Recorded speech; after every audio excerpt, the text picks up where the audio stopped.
वन्दे वन्द्यं गिरिभवमहेन्द्रादिवृन्दारकेन्द्रैः व्यक्तं व्याप्तं स्वगुणगणतो देशतः कालतश्च धूतावद्यं सुखचितिमयैर्मङ्गलैर्युक्तमङ्गैः सानात्यन्नो वितथदधिकं ब्रह्मनारायणाख्यम् नारायणाय परिपूर्णगुणार्णवाय विश्वोदयस्थितिलयोन्नियतिप्रदाय ज्ञानप्रदाय विबुधासुरसौख्यदुःख सत्कारणाय वितथाय नमो नमस्ते। कृष्णौ बलज्ञानकार्यौ कृष्णारमणराज्यदौ पुष्णीतां मम सद्बुद्धिं वृष्णिवासिष्ठवंशजौ भवति यदनुभावादिडं कोऽपि वाग्मी जडमतिरपि जन्तुर्जायते प्राज्ञमौलिः सकलवचनचेतो देवता भारतीशा मम वचसि निधत्तां सन्निधिं मानसे च अभ्रमं भङ्गरहितम् अजडं विमलं सदा आनन्दतीर्थमतुलं भजे तापत्रयापहम् वन्देऽहं मङ्गलात्मानं भास्वन्तं वेदविग्रहं याज्ञवल्क्यं मुनिश्रेष्ठं जिष्णुं हरिहरप्रभम् पूज्याय राघवेन्द्राय सत्यधर्मरताय च भजतां कल्पवृक्षाय नमतां कामधेनवे श्रीशाङ्घ्रलीनमनसे यतिधर्मरताय च माधवाद्याय गुरवे नमो वैराग्यशालिने अनवद्यात्मचारित्र्यं वादिभद्योतभास्वरं विद्यामान्यगुरुं वन्दे विद्याविद्योतभास्वरम् तपस्वाध्याय शुश्रूषा कृष्णपूजारतं मुनिं विश्वेशमिष्टदं वन्दे परिव्राट्चक्रवर्तिनम् आपादमौलिपर्यन्तं गुरूणामाकृतिं स्मरेत् तेन विघ्नाः प्रणश्यन्ति सिद्ध्यन्ति च मनोरथाः। श्रीगुरुभ्यो नमः। हरि ओम्। योऽन्तः प्रविश्य मम वाचमिमां प्रसुप्तां सञ्जीवयत्यखिलशक्तिधरस्वधाम्ना अन्यांश्च हस्तचरणश्रवणत्वगादीन् प्राणान् नमो भगवते पुरुषाय तुभ्यम्। श्रीगुरुभ्यो नमः। हरि ओम्।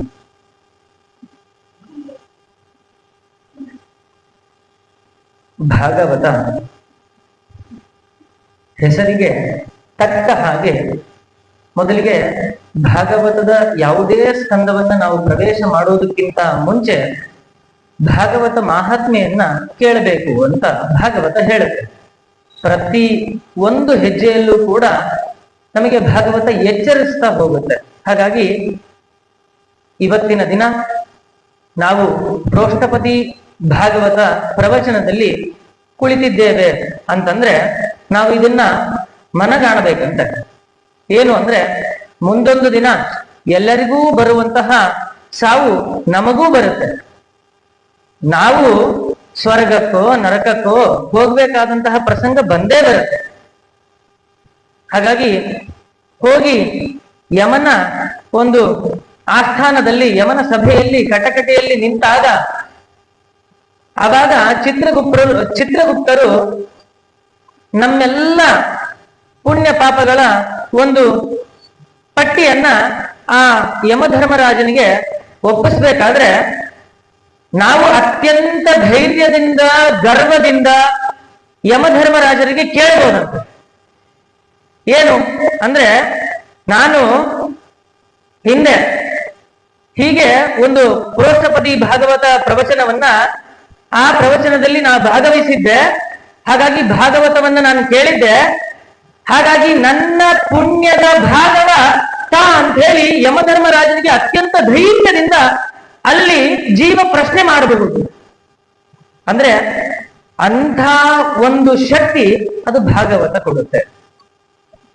ಅದಕ್ಕೆ ಭಾಗವತ ನನ್ನ ಪುಣ್ಯದ ಭಾಗವ ತಾ ಅಂತ ಕೇಳಲು ಈ ಭಾಗವತ ಶ್ರವಣ ಅತ್ಯಂತ ಮುಖ್ಯ ಅಂತ ಆಗುತ್ತೆ.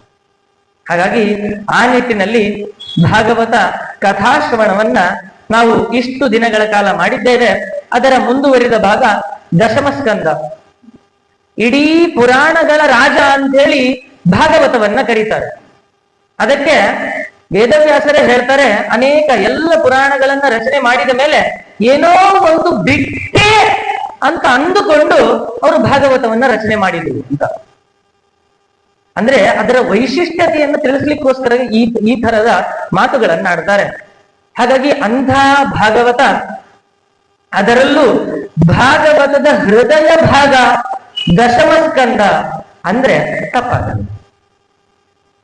ಯಾಕೆ ಅಂದ್ರೆ ಇಡೀ ಕೃಷ್ಣನ ಚರಿತ್ರೆಯನ್ನ, ಕೃಷ್ಣ ಅವತರಿಸಿದ ಆಗಿನಿಂದ ಕೃಷ್ಣ ಮತ್ತೆ ಈ ಭೂಲೋಕದಲ್ಲಿ ಜನಿಸಿ ಅವತರಿಸಿ ಈ ನಶ್ವರವಾದ ದೇಹದಿಂದ ನಮ್ಮೆಲ್ಲರಿಗೂ ಕಂಡು ಮತ್ತೆ ವೈಕುಂಠಕ್ಕೆ ಹೋಗುವವರೆಗೂ ಆ ಭಗವಂತ ಕೃಷ್ಣ ಏನೇನು ಲೀಲೆಗಳನ್ನ ತೋರಿಸಿದ ಆ ಎಲ್ಲ ಲೀಲೆಗಳನ್ನ ನಾವು ಈ ದಶಮಸ್ಕಂದದಲ್ಲಿ ಕಾಣಬಹುದಾಗುತ್ತೆ. ಹಾಗಾಗಿ ದಶಮಸ್ಕಂದ ಇಡೀ ಭಾಗವತದ ಹೃದಯ ಭಾಗ. ಒಂದು ಮಾತಿದೆ, ಗಗನಂ ಗಗನಾಕಾರಂ ಸಾಗರಂ ಸಾಗರೋಪಮಂ ರಾಮ ರಾವಣಯೋರ್ಯುದ್ಧಂ ರಾಮ ರಾವಣಯೋರ್ಯುವ ಅಂತ. ಅಂದ್ರೆ ಆಕಾಶಕ್ಕೆ ಹೋಲಿಕೆ ಯಾವ್ದನ್ನು ಕೊಡೋಣ? ಆಕಾಶ ಬಿಟ್ಟರೆ ಬೇರೆ ಯಾವುದು ಕೊಡ್ಲಿಕ್ಕೆ ಸಾಧ್ಯ ಇಲ್ಲ. ಹಾಗಾಗಿ ಗಗನ ಗಗನಾಕಾರವಾದದ್ದು, ಸಮುದ್ರದ ಹೋಲಿಕೆ ಸಮುದ್ರದಂತಹ ಆಳವಾದದ್ದು, ಇನ್ನೊಂದು ಹೇಳಲಿಕ್ಕೆ ಬರಲ್ಲ, ಸಮುದ್ರವೇ. ಹಾಗೆ ಯುದ್ಧ, ರಾಮ ರಾವಣರ ಯುದ್ಧ ರಾಮ ರಾವಣರ ಯುದ್ಧರೇ, ಅದಕ್ಕೆ ಹೋಲಿಕೆ ಇನ್ನೊಂದನ್ನು ಮಾಡ್ಲಿಕ್ಕೆ ಸಾಧ್ಯ ಇಲ್ಲ. ಹಾಗೆ ದಶಮಸ್ಕಂದ, ಭಾಗವತದ ದಶಮಸ್ಕಂದ ಕೃಷ್ಣನ ಚರಿತ್ರೆ ಎಷ್ಟು ಪುಣ್ಯಪ್ರದವಾದದ್ದು, ಅದಕ್ಕೆ ಇನ್ನೊಂದು ಹೋಲಿಕೆ ಕೊಡೋಣ, ಹೋಲಿಕೆ ಕೊಡ್ಲಿಕ್ಕೆ ಬರಲ್ಲ. ಅಂತಹ ಅತ್ಯಂತ ಪುಣ್ಯಪ್ರದವಾದ ಚರಿತ್ರೆ ಅದು ಆ ಕೃಷ್ಣನ ಲೀಲೆಗಳು. ಕೇಳಲಿಕ್ಕೆ ಪರಮಾನಂದ, ಶ್ರವಣ ಮನಕಾನಂದವೀಹುದು ಅಂತ ಹೇಗೆ ದಾಸರು ಹೇಳ್ತಾರೋ ಅದನ್ನ ಅಕ್ಷರಶಃ ನಾವು ಇದನ್ನ ಕೇಳಬೇಕಾದ್ರೆ ಅನುಭವಿಸ್ತೀವಿ. ಬರೀ ಕೇಳೋದಲ್ಲ, ಅದನ್ನ ಅನುಭವಿಸ್ತೀವಿ. ಅಂತಹ ಕೃಷ್ಣನ ಅದ್ಭುತವಾದಂತಹ ಲೀಲೆಗಳನ್ನ ದಶಮಸ್ಕಂದ ತಿಳಿಸುತ್ತೆ. ದಶಮಸ್ಕಂದದಲ್ಲಿ ಪರೀಕ್ಷಿತ್ ಮಹಾರಾಜ ಮೊದಲಿಗೆ ಶುಕಾಚಾರ್ಯರನ್ನು ಕುರಿತು ಕೇಳುವಂತಹ ಪ್ರಶ್ನೆ, ಕಥಿತೋ ವಂಶ ವಿಸ್ತಾರೋ ಭವತ ಸೋಮ ಸೂರ್ಯಯೋ. ಶುಕಾಚಾರ್ಯರೇ, ಇದುವರೆಗೂ ಕೂಡ ನೀವು ವಂಶ ವಿಸ್ತಾರವನ್ನ, ಸೋಮ ಸೂರ್ಯರ ಚಂದ್ರವಂಶವನ್ನ, ಸೂರ್ಯವಂಶವನ್ನ, ಚಂದ್ರವಂಶದಲ್ಲಿ ಯಾರ್ಯಾರು ಬಂದಿದ್ದಾರೆ, ಸೂರ್ಯವಂಶದಲ್ಲಿ ಯಾರ್ಯಾರು ಬಂದಿದ್ದಾರೆ, ಎಂಥೆಂಥ ರಾಜರು ಬಂದಿದ್ದಾರೆ ಅಂತ ಅವರ ಚರಿತ್ರೆಯನ್ನೆಲ್ಲವನ್ನ ಹೇಳಿರಿ. ಆದ್ರೆ ನನಗೆ ಇದನ್ನ ಕೇಳಬೇಕು ಅಂತ ಅನಿಸ್ತಾ ಇದೆ. ಏನು ಅಂದ್ರೆ, ಯದುವಂಶದಲ್ಲಿ ಅವತರಿಸಿದ ಭಗವಂತನಾದ ವಿಷ್ಣುವಿನ ಅನೇಕ ಲೀಲೆಗಳು, ಎಂಥ ಲೀಲೆಗಳಪ್ಪ, ಅತ್ಯದ್ಭುತವಾದಂತಹ ಪರಮಾದ್ಭುತವಾದಂತಹ ಲೀಲೆಗಳು.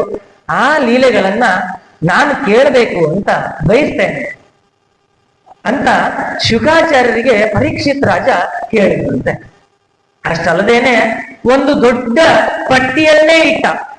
ಅಂದ್ರೆ ಶ್ರೋತೃಗಳು ಹೇಗಿದ್ದಾರೆ ಅದರ ಮೇಲೆ ಹೇಳುವವರು ಇರ್ತಾರಂತೆ. ಹಾಗಾಗಿ ಶುಕಾಚಾರ್ಯರು ಮೊದಲಿಗೆ ಅಂದ್ರೆ ಭಾಗವತದ ಒಂದು ಪ್ರಥಮ ಸ್ಕಂದವನ್ನ ಹೇಳಬೇಕಾದ್ರೆ ವಾಚಾನಗೋಚರವಾಗಿ ಬೈದಿರ್ತಾರೆ. ಏನು ಕೇಳಿಸ್ಕೊಳ್ಳೋದೇ ಇಲ್ಲ, ಬರೀ ಜೀವನ ವ್ಯರ್ಥವನ್ನ ಮಾಡ್ತಾರೆ ಅಂತ ಅವ್ರು ಬೈದಿರ್ತಾರೆ. ಆದ್ರೆ ಪರೀಕ್ಷಿತ್ ರಾಜನ ಈ ಕುತೂಹಲವನ್ನು ಕೇಳಿ ಅವರಿಗೆ ಭಾರಿ ಆಶ್ಚರ್ಯ ಆಗುತ್ತೆ. ಒಂದು ಪ್ರಶ್ನೆಯನ್ನೇ ಕೇಳ್ತಾನೆ, ಅಲ್ಲ, ಒಬ್ಬ ವ್ಯಕ್ತಿ ಇಬ್ಬರ ತಾಯಂದಿರನ್ನು ಪಡೆಯೋದು ಹೇಗೆ? ಇಬ್ಬರ ತಾಯಂದಿರ ಮುಗ್ಗಿನ ಒಬ್ಬ ಮಗ ಆಗೋದು ಹೇಗೆ? ಹೆಂಗಾಗುತ್ತೆ ಸಾಧ್ಯ? ಅಷ್ಟೇ ಅಲ್ಲ, ಈ ಭಗವಂತ ಹುಟ್ಟಿ ಅವತರಿಸಿ ಅವನು ತಂದೆ ತಾಯಿಯನ್ನು ಬಿಟ್ಟು ಯಾಕೆ ನಂದಗೋಕುಲಕ್ಕೆ ಹೋಗ್ಬೇಕಾಯ್ತು? ಏನ್ ಪ್ರಸಂಗ? ಅಷ್ಟೇ ಅಲ್ಲ, ಈ ಭಗವಂತ ಕೃಷ್ಣನಾಗಿ ಅವತರಿಸಿ ಕೃಷ್ಣನ ಸೋದರ ಮಾವ, ತನ್ನ ತಾಯಿಯ ಅಣ್ಣ, ಅವನ ಸಂಹಾರವನ್ನು ಮಾಡಿದ. ಸರಿನಾಯ್ತು. ಅಷ್ಟೇ ಅಲ್ಲ, ಕೃಷ್ಣ ಎಷ್ಟು ವರ್ಷಗಳ ಕಾಲ ಅವತಾರ ಮಾಡಿ ಈ ಭೂಮಿಯಲ್ಲಿ ಸಂಚಾರ ಮಾಡಿದ. ಅಷ್ಟೇ ಅಲ್ಲಪ್ಪ, ಯಾಕೆ ಅಷ್ಟು ಜನ ಹೆಂಡತಿಯರು ಅವನಿಗೆ? ಎಲ್ಲ ಪ್ರಶ್ನೆಗಳನ್ನ ಕೇಳಬೇಕಾದ್ರೆ ಹೇಳಿದ್ನಂತೆ, ದಿವಂತಂ ಸನ್ಮುಖಾಂಭೋಜ ಶ್ರುತಂ ಹರಿಕಥಾಮೃತಂ. ಒಂದು ದೊಡ್ಡ ಹನಿಯನ್ನ ಪರೀಕ್ಷಿತ್ ರಾಜ ನೀರನ್ನು ಕುಡಿದಿದ್ದಿಲ್ಲಂತೆ. ಯಾಕೆಂದ್ರೆ ಕುಡಿಯೋ ಪ್ರಸಂಗ ಬಂದಿಲ್ಲ ಅಂತ ಹೇಳ್ತಾನೆ ಪರೀಕ್ಷಿತ್ ರಾಜ. ಯಾಕೆಂದ್ರೆ ಕುಡಿಯೋ ಅವಶ್ಯಕತೆ ಇಲ್ಲ. ಯಾವಾಗ ನಾವು ನೀರನ್ನು ಕುಡಿತೀವಿ ಅಂದ್ರೆ ಯಾವಾಗ ನಮಗೆ ಬಾಯಾರಿಕೆ ಆಗುತ್ತೋ ಆವಾಗ ನೀರನ್ನು ಕುಡಿತೀವಿ. ಆದ್ರೆ ಬಾಯಾರಿಕೆನೇ ಆಗ್ತಾ ಇಲ್ಲ. ಯಾಕೆ? ಹರಿಕಥಾಮೃತ, ಹರಿಕಥೆಯ ಅಮೃತ ಪಾಠವನ್ನು ಮಾಡ್ತಿರ್ಬೇಕಾದ್ರೆ ನೀರಿನ ಅವಶ್ಯಕತೆ ಯಾಕೆ ಅಂತ ಹೇಳಿ ಇಂತಹ ಒಂದು ಉತ್ಸಾಹದಿಂದ ಪರೀಕ್ಷಿತ್ ರಾಜ ಪ್ರಶ್ನೆಯನ್ನು ಕೇಳಿದಾಗ ಶುಕ ಮುನಿಗಳು ಹೇಳಲಿಕ್ಕೆ ಪ್ರಾರಂಭ ಮಾಡ್ತಾರೆ. ಪ್ರತ್ಯಂಚ ಕೃಷ್ಣ ಚರಿತಂ ಕಲಿಕಲ್ಮ ಶಬ್ದಂ.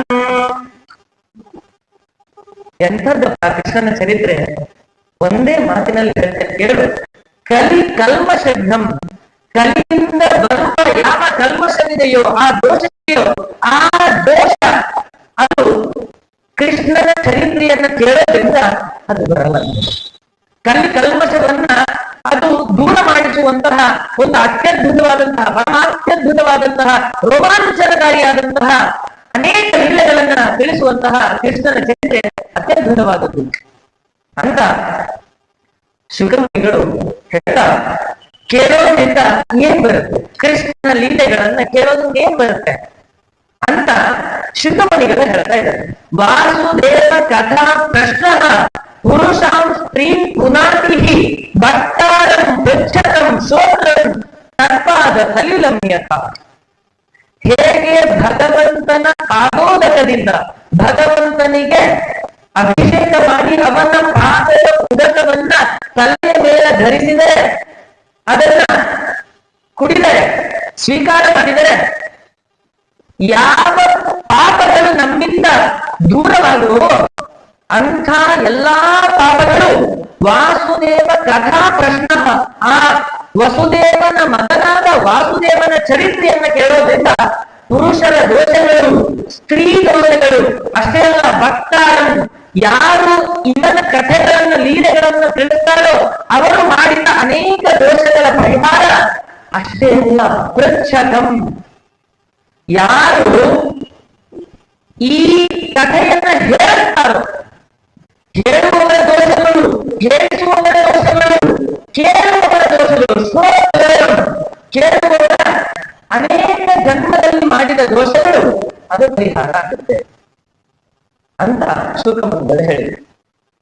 ಆದ್ರೆ ಈಗಿನ ಕಾಲಕ್ಕೆ ಈ ಶ್ಲೋಕದಲ್ಲಿ ಇನ್ನೊಂದನ್ನು ನಾವು ಸೇರಿಸ್ಕೊಳ್ಬೇಕಾಗುತ್ತೆ. ಏನು ಅಂದ್ರೆ, ಹೇಳುವವರು, ಹೇಳಿಸುವವರು, ಕೇಳುವವರು, ಕೇಳಿಸುವವರನ್ನೂ ಕೂಡ ಇದು ಪುರಾತನಗೊಳಿಸುತ್ತೆ. ಅಂದ್ರೆ ಪುಣ್ಯ ಅಂದ್ರೆ ಈಗಿನ ಮುಖಾಂತರ ಅಂದ್ರೆ ಇಲ್ಲೇ ಬಂದು ಕೇಳಲಿಕ್ಕೆ ಆಗಲ್ಲ, ನಮಗೆ ಸಮಯ ಇಲ್ಲ, ಅಥವಾ ಈ ಸಮಯದಲ್ಲಿ ಬೇರೆ ಏನೋ ಕೆಲಸಗಳು ಬಂದಿದೆ ಅಂದ್ರೆ ಈ ತರ ಈ ರೀತಿಯಾಗಿ ಈ ಅನೇಕ ಈಗಿನ ಒಂದು ಏನಂತಾರೆ ಒಂದು ಇಂಟರ್ನೆಟ್ ನಿಂದ, ಸೊ ಅದರಿಂದ ಎಲ್ಲಾ ಕಡೆ ಕೇಳುವಂತೆ ಆಗಿದೆ. ಹಾಗಾಗಿ ಈ ಕೃಷ್ಣನ ಚರಿತ್ರೆಯನ್ನ ಕೇಳೋದ್ರಿಂದ ನಮಗೆ ಇಂತಹ ಪುಣ್ಯ ಬರುತ್ತೆ ಅಂತ ಶುಕಮುನಿಗಳು ಪರೀಕ್ಷಿತನಿಗೆ ಹೇಳ್ತಾ, ಕೃಷ್ಣ ಯಾಕೆ ಅವತರಿಸಿದ ಅನ್ನೋದಕ್ಕೆ ಕಾರಣವನ್ನ ಕೊಡ್ತಾರೆ. ಭೂದೇವಿ ಭೂಮಿ ಭಾರ ಆಗಿತ್ತಂತೆ. ಭೂಮಿ ಭಾರ ಆಗಿ ಅವಳು ಬ್ರಹ್ಮದೇವರ ಹತ್ರ ಗುಣರೂಪವನ್ನು ಧರಿಸಿಕೊಂಡು ಗೋ ಮಾತೆಯಾಗಿ ಅವಳು ಬ್ರಹ್ಮದೇವರ ಬಳಿಗೆ ಹೋಗ್ತಾಳಂತೆ. ಭೂದೇವಿ ಹೋಗಿ ಕೇಳ್ತಾಳೆ, ಭಗವಂತ ಬ್ರಹ್ಮದೇವರಿಗೆ ಕೇಳ್ತಾರೆ, ಬ್ರಹ್ಮದೇವರೇ, ನನಗೆ ಭೂಮಿ ಭಾರ ಆಗ್ತಾ ಇದೆ, ಅಂದ್ರೆ ಭೂಮಿಯಲ್ಲಿರುವಂತಹ ಈ ಮನುಷ್ಯರು ನನಗೆ ಭಾರ ಆಗ್ತಾ ಇದ್ದಾರೆ ಅಂತ ಭೂದೇವಿ ಬಂದು ಕೇಳಿದಾಗ ಬ್ರಹ್ಮದೇವರಿಗೆ ಆಶ್ಚರ್ಯ ಆಗುತ್ತೆ. ಭೂಮಿಗೆ ಭಾರನ? ಭೂದೇವಿ ಕ್ಷಮಯ ಧರಿತ್ರಿ ಅಂತ ಭೂದೇವಿಗೆ ಹೆಸರು. ಹಾಗಾಗಿ ನಾವು ಭೂದೇವಿಯ ಮೇಲ್ಗಡೆನೆ ನಡೀತೇವೆ, ಅನೇಕ ರೀತಿಯಾದಂತಹ ಚಟುವಟಿಕೆಗಳನ್ನ ಮಾಡ್ತೇವೆ, ಮಲಮೂತ್ರ ವಿಸರ್ಜನಾದಿಗಳನ್ನ ಮಾಡ್ತೇವೆ. ಮನೆಯನ್ನ ಕಟ್ಟಲಿಕ್ಕೆ ಭೂಗರ್ಭವನ್ನೇ ನಾವು ತೋಡಿ ನಾವು ಮನೆಯನ್ನು ಬೇಸ್ಮೆಂಟ್ ಹಾಕಿ ದೊಡ್ಡ ಮನೆಯನ್ನ ಕಟ್ಕೊಳ್ತೇವೆ. ಹಾಗಾಗಿ ಇಷ್ಟೆಲ್ಲ ಮಾಡಿದರೂ ಭೂದೇವಿ ಕೋಪಿಸ್ಕೊಳ್ಳಲ್ಲ. ತಾಯಿ ಮಗನ ಮೇಲೆ ಕೋಪಿಸ್ಕೊಳ್ಳಲ್ಲ. ಹಾಗಾಗಿ ತಾಯಿ ಭೂದೇವಿ ಕೋಪಿಸಿಕೊಳ್ಳದೇ ಇರುವಂತಹ ಕ್ಷಮೆಯ ಧರಿತ್ರಿಯಾದಂತಹ ಭೂದೇವಿ ನನಗೆ ಭೂಮಿ ಭಾರ ಆಗ್ತಾ ಇದೆ ಅಂತ ಬ್ರಹ್ಮದೇವರ ಬಳಿಗೆ ಬಂದು ಹೇಳ್ತಾಳಂತೆ. ಇದಕ್ಕೆ ವಾದಿರಾಜ ಶ್ರೀಪಾದಂಗಳವರು ಒಂದು ಸರಿಯಾದ ಉತ್ತರವನ್ನು ಕೊಡ್ತಾರೆ. ಯಾಕೆ ಭೂದೇವಿಗೆ ಭಾರ ಆಯಿತು, ಭೂಮಿ ಭಾರ ಆಯಿತು ಅಂದ್ರೆ ಪತಿವ್ರತಾನಾಂ ಪತಿ ನಿಂದಕೇಭ್ಯ ಭಾರ ಅಂತ ವಾದಿರಾಜ ಶ್ರೀಪಾದಂಗಳು ನಮ್ಗೆ ಪ್ರಶ್ನೆ ಮಾಡ್ತಾರೆ. ಯಾರು ಪತಿವ್ರತೆಯರು ಅಂತಿರ್ತಾರೋ ಆ ಪತಿಗೆ ಪತಿಯ ನಿಂದೆಯನ್ನು ಮಾಡಿದ್ರೆ ಅವ್ರು ಸಹಿಸಲ್ಲ. ಪತಿವ್ರತೆಯರಿಗೆ ಪತಿ ನಿಂದನೆ ಅನ್ನೋದು ಅದು ಹೃದಯಕ್ಕೆ ಆಘಾತವನ್ನುಂಟು ಮಾಡೋದು. ಹಾಗಾಗಿ ಭೂಮಿಯಲ್ಲೇ ಇದ್ದು ಎಲ್ಲವನ್ನ ಪಡೆದಂತಹ ದುಷ್ಟ ರಾಕ್ಷಸರು ಹರಿದ್ವೇಷಿಗಳು. ಹರಿ ತನ್ನ ಪತಿ ಭೂ. ಹಾಗಾಗಿ ಭೂದೇವಿಯ ಪತಿಯಾದ ಹರಿಯನ್ನೇ ನಿಂದನೆಯನ್ನ ಮಾಡ್ತಾ ಭೂಮಿಯಲ್ಲಿದ್ದರೆ ಭೂದೇವಿ ಭಾರ ಏನಾಗುತ್ತೆ? ಹಾಗಾಗಿ ಭೂದೇವಿ ಭಾರದಿಂದ ಅತ್ಯಂತ ದುಃಖಿಗಳಾಗಿ ಬ್ರಹ್ಮದೇವರ ಬಳಿಗೆ ಬಂದು ಅವಳು ಕೇಳಿಕೊಳ್ತಾಳೆ. ಹಾಗಾಗಿ ಭೂಭಾರ ಹರಣವನ್ನ ಮಾಡಬೇಕು. ಅನೇಕ ದುಷ್ಟರು ಭೂಮಿಯಲ್ಲಿ ಇದ್ದಾರೆ. ನನ್ನ ಗಂಡನಿಗೆ ಅವರು ಬಾಯಿಗೆ ಬಂದಂಗೆ ಬೈತಾರೆ. ಹಾಗಾಗಿ ಅವರನ್ನ ಏನಾದ್ರೂ ಮಾಡ್ಬೇಕು ಅಂತ ಬ್ರಹ್ಮದೇವರಿಗೆ ಬಂದು ಕೇಳಿದಾಗ ಬ್ರಹ್ಮದೇವರು ಹೇಳ್ತಾರಂತೆ. ಬ್ರಹ್ಮದೇವರು ಅವರಷ್ಟೇ ಅಲ್ಲದೇನೆ ರುದ್ರದೇವರು, ಇಂದ್ರ ಮುಂತಾದಂತಹ ಎಲ್ಲ ದೇವತೆಗಳನ್ನ ಒಟ್ಟುಗೂಡಿಸಿಕೊಂಡು ವೈಕುಂಠಕ್ಕೆ ಪ್ರಯಾಣವನ್ನು ಮಾಡ್ತಾರೆ. ವೈಕುಂಠಕ್ಕೆ ಹೋಗಿ ಅಲ್ಲಿ ಬ್ರಹ್ಮದೇವರು ಕೇಳ್ಕೊಳ್ತಾರೆ ಭಗವಂತನಿಗೆ, ಭಗವಂತ ಭೂಭಾರ ಹರಣವನ್ನ ಮಾಡಬೇಕು ಅಂತ ಕೇಳಿದಾಗ ವಿಷ್ಣು ಅವಾಗ ಹೇಳ್ತಾನೆ, ಇಲ್ಲ, ಸರಿಯಾದ ಸಮಯ, ವಸುದೇವ ದೇವತೆಗಳಲ್ಲಿ ನಾನೇ ಅವತಾರವನ್ನು ಮಾಡ್ತೇನೆ. ಬರೇ ನಾನಷ್ಟೇ ಅಲ್ಲದೇನೆ ನನ್ನ ಸೇವಕರಾಗಿ ಅನೇಕ ದೇವತೆಗಳು ಅವರು ಅವತರಿಸಲಿ ಅಂತ ಬ್ರಹ್ಮದೇವರ ಮುಖಾಂತರವಾಗಿ ಎಲ್ಲರಿಗೆ ಒಂದು ಆಜ್ಞೆಯನ್ನ ಭಗವಂತ ಮಾಡ್ತಾನೆ. ಇದ್ದ ಈ ಭಗವಂತನ ಆಜ್ಞೆ ಆಗಿದೆ. ಈ ಕಡೆ ಭಾಗದಲ್ಲಿ ಮಥುರೆ ಅನ್ನುವಂತಹ ಒಂದು ರಾಜ್ಯ, ಮಥುರೆ ಅಂತ ಹೆಸರು ಅಂತ ಅಲ್ಲಿ ಮಧು ಅನ್ನುವಂತಹ ಒಬ್ಬ ರಾಜ ಇದ್ದಾರೆ. ಹಿಂದೆ ಮಧು ರಾಜನಿಂದ ಆಳ್ವಿಕೆ ಒಳಪಟ್ಟಂತಹ ಪ್ರದೇಶವನ್ನ ಮಧುರ ಅಂತ ಕರೆದಂತೆ. ಅಂದ್ರೆ ಕಾಲಾಂತರದಲ್ಲಿ ಮಧುರೆ ಅಂತ ಕರೆದಿದ್ದಾರೆ. ಆ ಮಧುರೆಯ ರಾಜನಾಗಿ ಶೂರಸೇನ ಅನ್ನುವಂತಹ ಒಬ್ಬ ರಾಜ ಇದ್ದ. ಆ ಶೂರಸೇನ ಅಂದ್ರೆ ಅನೇಕ ಜನ ರಾಜರು ಬಾಯಿ ಕಠಿಣ. ಪರಶುರಾಮರು 21 ಬಾರಿ ಕ್ಷತ್ರಿಯರ ಸಂಹಾರ ಮಾಡ್ತೀನಿ ಅಂತ ಹೋದಾಗ ಸ್ವಲ್ಪ ಜನ ಉಳಿದಿದ್ರು. ಅದರಲ್ಲಿ ಈ ಶೂರಸೇನನು ಒಬ್ಬ. ಆ ಶೂರಸೇನನಿಗೆ ಇಬ್ಬರು ಮಕ್ಕಳು. ಮೊದಲನೇ ಮಗ ವಸುದೇವ, ಶೂರಸೇನನ ಮಗ ವಸುದೇವ. ಈ ಶೂರಸೇನ ರಾಜ ಅವನು ಭಾರಿ ಧಾರ್ಮಿಕನಾಗಿದ್ದ. ಆದ್ರಿಂದ ಇಡೀ ಮಥುರೆ ಅದು ಅತ್ಯಂತ ಶೋಭಾಯಮಾನವಾಗಿ ಇತ್ತು ಅಂತ. ಅದಕ್ಕೆ ಭಾಗವತ ಹೇಳುತ್ತೆ, ಎಲ್ಲಿ ಒಂದು ಒಳ್ಳೆಯ ಶಕ್ತಿ ಇರುತ್ತೆ ಆದ್ರೆ ವಸಂತಿ ವೈಷ್ಣವ ಯತ್ರ ತತ್ರ ಸನ್ನಿಹಿತೋ ಹರಿ. ಭಗವಂತ ಹರಿ ಎಲ್ಲಿ ನೆಲೆಸ್ತಾನೆ ಅಂದ್ರೆ ಎಲ್ಲಿ ವೈಷ್ಣವರು ಇರ್ತಾರೆ, ವಿಷ್ಣು ಸಂಬಂಧಿಗಳು ಎಲ್ಲಿರ್ತಾರೆ ಅಲ್ಲಿ ಹರಿ ಸಾಕ್ಷಾತ್ತಾಗಿ ಬಂದು ನೆಲೆಸ್ತಾನೆ. ಹಾಗಾಗಿ ಶೂರಸೇನ ಮಹಾರಾಜ ಅತ್ಯಂತ ಧಾರ್ಮಿಕ ವೈಷ್ಣವನಾಗಿದ್ದ. ಅವನ ಮಗ ವಸುದೇವ. ವಸುದೇವ ಅನ್ನೋ ಅರ್ಥವನ್ನು ನಾವು ನೋಡ್ಬೇಕು. ವಸುದೇವ ಅಂದ್ರೆ ವಸು ಅಂದ್ರೆ ಸಂಪತ್ತು ಅಂತ ಅರ್ಥ. ವಸು ಸಂಪತ್ತು, ಅದಕ್ಕೆ ದೇವ ಅಂದ್ರೆ ಸಂಪತ್ತಿನಿಂದ ಶೋಭಾಯಮಾನವಾಗಿದ್ದಾನೆ. ನೋಡ್ಲಿಕ್ಕೆ ಚೆನ್ನಾಗಿದ್ದ, ಸಂಪತ್ತಿನಿಂದಲೂ ಚೆನ್ನಾಗಿದ್ದ. ಸಂಪತ್ತು ಅಂದ್ರೆ ಆಗಿನ ಕಾಲದಲ್ಲಿ ಗೋ ಸಂಪತ್ತೇ ಸಂಪತ್ತು. ಸಂಪತ್ತು ಅನ್ನೋ ಶಬ್ದಕ್ಕೆ ದುಡ್ಡು, ಧನ, ಕನಕ, ವಜ್ರ, ವೈಢೂರ್ಯ ಯಾವ್ದಲ್ಲ. ಯಾರಲ್ಲಿ ಹಸುಗಳು ಇರ್ತಾವೋ ಅವರೇ ಧನಿಕರು. ಲಕ್ಷಾನುಗಟ್ಟಲೆ ಹಸುಗಳು ಈ ವಸುದೇವನ ಬಳಿ ಇದ್ದಂತೆ. ಹಾಗಾಗಿ ಅವನು ವಸುದೇವ ಅಂತ. ವಸು ಆ ಗೋ ಸಂಪತ್ತನ್ನ ಹೊಂದಿದವ, ಅದರಿಂದ ಬೆಳಗುವವ ವಸುದೇವ. ಈ ವಸುದೇವ ಬೇರೆ ಯಾರೂ ಅಲ್ಲ, ಕಶ್ಯಪ ಬ್ರಹ್ಮ. ಕಶ್ಯಪ ಮುನಿಗಳು ತಪಸ್ಸನ್ನ ಮಾಡಿ ಭಗವಂತನನ್ನೇ ಮಗನಾಗಿ ಪಡಿಬೇಕು ಅಂತ ಹೇಳಿ ತಪಸ್ಸನ್ನ ಅನೇಕ ವರ್ಷಗಳ ತಪಸ್ಸು ಮಾಡಿದ್ರಿಂದ ಅದು ಒಬ್ಬರಲ್ಲ, ಕೇವಲ ಕಶ್ಯಪರು ಮಾತ್ರ ತಪಸ್ಸು ಮಾಡಿದ್ದಲ್ಲ, ಕಶ್ಯಪರು ಅದರ ಜೊತೆಗೆ ಅದಿತಿ ದೇವಿಯೂ ಕೂಡ, ಇಬ್ಬರೂ ಕೂಡ ದಂಪತಿ. ಅವರಿಬ್ಬರು ಭಗವಂತನನ್ನೇ ನನ್ನ ಮಗನಾಗಿ ಪಡಿಬೇಕು ಅಂತ ಹೇಳಿ ಅನೇಕ ವರ್ಷಗಳ ತಪಸ್ಸಿನ ಫಲವಾಗಿ ಭಗವಂತ ಶ್ರೀಕೃಷ್ಣನಾಗಿ ಅವತರಿಸಿದ. ಅಂದ್ರೆ ಭಗವಂತ ಅವತರಿಸಬೇಕಂದ್ರೂ ಕೂಡ ಇಂತಹ ಕಾರಣ ಇರುತ್ತೆ. ಹಾಗಾಗಿ ಅಂತಹ ಕಶ್ಯಪ ವಸುದೇವನಾದ, ಅದಿತಿ ದೇವಕಿಯಾದಳು.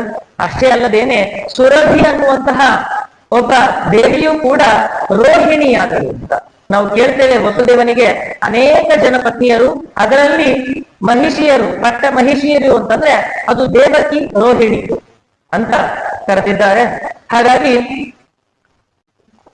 ಈ ಕಡೆ ವಸುದೇವ, ಆ ಭಾಗದಲ್ಲಿ ಅಂದ್ರೆ ಆಹುಕ ಅಂತ ಒಬ್ಬ ರಾಜ ಇದ್ದ.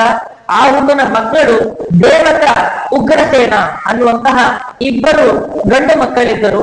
ದೇವಕನ ಮಗಳೇ ದೇವಕಿ. ದೇವಕನ ಮಗಳು ದೇವಕಿ. ದೇವಕಸ್ಯ ಅಪತ್ಯಂ ಸ್ತ್ರೀ. ದೇವಕನಿಂದ ಜನಿಸಿದವಳು ದೇವಕಿ ಆದಳು. ಉಗ್ರಸೇನನ ಮಗನೇ ಕಂಸ. ಹಾಗಾಗಿ ಸಾಕ್ಷಾತ್ ಅಣ್ಣ ತಂಗಿ ಅಲ್ಲದೇ ಇದ್ದರು ಅಣ್ಣನ ಒಂದು ಮಗಳಾದ್ದರಿಂದ ದೇವಕಿ ತಂಗಿಯಾದಳು, ಕಂಸನಿಗೆ ತಂಗಿಯಾದಳು. ಈ ವಸುದೇವ, ಶೂರಸೇನನ ಮಗನಾದಂತಹ ವಸುದೇವನಿಗೂ ದೇವಕನ ಮಗಳಾದಂತಹ ದೇವಕಿಗೂ ವಿವಾಹ ನಿಶ್ಚಯವಾಯಿತು. ವಿವಾಹ ಮಹೋತ್ಸವ ಅತ್ಯಂತ ವಿಜೃಂಭಣೆಯಿಂದ ಜರುಗಿದೆ. ವಿವಾಹ ಆದ ಮೇಲೆ ದೇವಕ ಮಹಾರಾಜ ಮದುವೆ ದಿಬ್ಬಣಕ್ಕೆ 400 ಆನೆಗಳನ್ನ, 15,000 ಕುದುರೆಗಳನ್ನ, 18,000 ರಥಗಳನ್ನ, ಸಾಲಂಕೃತರಾದ ಅಂದ್ರೆ ವಜ್ರ ವೈಡೂರ್ಯ ಬಂಗಾರಗಳಿಂದ ಶೋಭಿತರಾದ ಕೆಲಸದವರು ಅಂತ ಅಲ್ಲಿ ಬರೋದೇ ಇಲ್ಲ ನಾವು. ಯಾಕೆಂದ್ರೆ ಅವ್ರ ಮೈ ಮೇಲೆಲ್ಲ ಬಂಗಾರ, ಬೆಳ್ಳಿ ಎಲ್ಲ ಶೋಭಿಸ್ತಾ ಇದೆ. ಸಾಲಂಕೃತರಾದ 200 ಜನ ಸೇವಕಿಯರನ್ನ ದೇವಕಿಗೆ ದೇವಕ ಕೊಟ್ಟಿದ್ದಾನೆ, ಮಗಳಿಗೆ ಪ್ರೀತಿಯಿಂದ ಕೊಟ್ಟಿದ್ದಾನೆ. ಕಂಸ ತಂಗಿಯ ಮೇಲೆ ಪ್ರೀತಿ, ಎಂಥ ಪ್ರೀತಿ! ನೀವು ನೋಡಿದ್ರೆ ಕಂಸನನ್ನ ಕೃಷ್ಣ ಯಾಕೆ ಬಂದ ಅಂತ ನೀವು ಬೈತೀರಿ. ಯಾಕೆ ಅಂದ್ರೆ ಕೃಷ್ಣನ ಈ ದೇವಕಿ ಮೇಲೆ ಎಂಥ ಪ್ರೀತಿ ಅಂದ್ರೆ ಆ ರಥ ಓಡಿಸುವುದನ್ನ ಕೆಳಗಿಳಿಸಿ ರಾಜನಾದ ಕಂಸ ತಾನು ಹೋಗಿ ಆ ಕುದುರೆಯ ಲಗಾಮಗಳನ್ನ ಹಿಡಿದುಕೊಂಡು ತನ್ನಿಗೆ ಸೇವೆ ನಿಂತ್ಕೊಂಡು. ಎಂಥ ಅಣ್ಣ ಇದ್ರೆ ಅಣ್ಣ ಇಂಥದ್ದಿರ್ಬೇಕಂತ. ಕಂಸ ಹಾಗೆ ತಂಗಿ ಮೇಲೆ ಪ್ರೀತಿಯನ್ನು ತೋರಿಸ್ಲಿಕ್ಕೆ ಅಂತ ಬಂದ. ಆದ್ರೆ ಕಂಸನ ನಿಜವಾದ ವ್ಯಕ್ತಿತ್ವ ಅದ ಅಲ್ಲ. ಹಾಗಾಗಿ ಆ ಸಮಯದಲ್ಲಿ ಒಂದು ಅಶರೀರವಾಣಿ ಆಯ್ತು. ಅಶರೀರವಾಣಿ ಅದು ಹೇಳ್ತು, ಅಶರೀರವಾಣಿ ಆಗಿದ್ದೆ, ಈ ನಿನ್ನ ತಂಗಿಯ ಗರ್ಭದಲ್ಲಿ ಜನಿಸುವ 8ನೇ ಮಗು ನಿನಗೆ ಮೃತ್ಯು ಅಂತ ಒಂದು ಅಶರೀರವಾಣಿ. ಎಂಥ ಒಂದು ಒಳ್ಳೆ ಸಂದರ್ಭ, ಎಂಥ ದಿಬ್ಬಣ! ಈ ಸಮಯದಲ್ಲಿ ಇಂಥ ಅಶರೀರವಾಣಿ ಆಗಿದ್ದೇ ತಡ ಕಂಸನ ಇನ್ನೊಂದು ಮುಖ ನಮಗೆ ಗೊತ್ತಾಗುತ್ತೆ. ಆಗಲೇ ತಂಗಿಯ ಒಂದು ಜುಟ್ಟನ್ನ ಹಿಡಿದು ತನ್ನ ಕತ್ತಿಯನ್ನೆತ್ತಿ ಅಲ್ಲೇ ದೇವಕ್ಕೆ ಸಂಹಾರ ಮಾಡಿಬಿಡ್ತೇನೆ ಅಂತ ಹೇಳಿ ಕಂಸ, ಯಾವ ಕಂಸ ತಂಗಿಯ ಮೇಲೆ ಪ್ರೀತಿಯಿಂದ ಆ ಕುದುರೆಯ ಲಗಾಮಗಳನ್ನು ಹಿಡಿದುಕೊಂಡು ರಥಿತನಾಗಿ ಬಂದಂತಹ ಕಂಸ ನಿಂತ. ವಸುದೇವ ಕೈ ಮುಗಿದ, ಕೇಳಿಕೊಂಡ, ಅಲ್ಲಪ್ಪ ಅಶರೀರವಾಣಿ ಆಗಿದ್ದು ಈ ನಿನ್ನ ತಂಗಿ 8ನೇ ಗರ್ಭದಲ್ಲಿ ಜನಿಸುವ ಮಗು, ಆದ್ರೆ ನೀನು ಅವಳನ್ನೇ ಕೊಲ್ಲಲಿಕ್ಕೆ ಅಂತ ಹೊರಟಿದ್ದೀಯಲ್ಲ, ಇದು ಯಾವ ನ್ಯಾಯ ಅಂತ ಪರಿಪರಿಯಾಗಿ ಬೇಡಿಕೊಂಡ. ಯಾರೂ ಶಾಶ್ವತ ಅಲ್ಲ, ಎಲ್ಲರೂ ಇವತ್ತೆಲ್ಲ ನಾಳೆ ಹೋಗಲೇಬೇಕು ಅಂತ ಪರಿಪರಿಯಾಗಿ ಉಪದೇಶಿಸಿದ. ಯಾವ ಉಪದೇಶಕ್ಕೂ ಕಂಸ ಬದುಕನ. ಅದಕ್ಕೆ ಹೋಗ್ಲಿ ಅಂತ ಹೇಳಿ ವಸುದೇವ ಅವನು ಹೇಳ, ಮಕ್ಕಳು ಹುಟ್ಟುತ್ತಾರಲ್ಲ, ಹುಟ್ಟಿದ ಮಕ್ಕಳನ್ನ ನಾನು ನಿನಗೆ ಕೊಡ್ತೀನಪ್ಪ, ನನಗೆ ಹುಟ್ಟಿದ ಮಕ್ಕಳನ್ನ ನಿನಗೆ ಕೊಡ್ತೀನಿ, ದೇವಕಿಯನ್ನು ಬಿಟ್ಟು ಬಿಡು ಅಂತ ಕೇಳಿದಾಗ ಕೊನೆಗೆ ಈ ಮಾತು ಯಾವಾಗ ಹೇಳಿದ್ನೋ ಆವಾಗ ಕಂಸ ಬಿಟ್ಟ, ದೇವಕಿಯನ್ನ ಬಿಟ್ಟ. ಆದ್ರೆ ಬಿಟ್ಟ ಅಂದ್ರೂ ಕೂಡ ಆನಂತರದಲ್ಲಿ ವಸುದೇವ ದೇವಕಿಯರು ನೋಡ್ರಿ ಎಂಥ ದುರಾದೃಷ್ಟ, ಮದುವೆಯಾಗಿ ಎಲ್ಲಿಗೋ ಹೋಗ್ಬೇಕು, ಹೊರಗಡೆ ಎಲ್ಲೋ ಸುತ್ತಾಡ್ಲಿಕ್ಕೆ ಹೋಗ್ಬೇಕಾದಂತಹ ಗಂಡ ಹೆಂಡತಿ ಕಾರಾಗೃಹವನ್ನ ಸೇರಿದೆ. ಜೈಲಿನಲ್ಲಿ ಹಾಕಿದ ಗಂಡ ಹೆಂಡತಿಯನ್ನ ಇಬ್ಬರನ್ನ ಜೈಲಿಗೆ ಹಾಕಿದ, ಅಲ್ಲೇ ಅವರ ಸಂಸಾರವನ್ನು ಮಾಡ್ಲಿಕ್ಕೆ ಬಿಟ್ಟ. ಎಲ್ಲ ಹುಟ್ಟಿದ ಪ್ರತಿಯೊಂದು ಮಗುವನ್ನು ಕೂಡ ಭಗವಂತ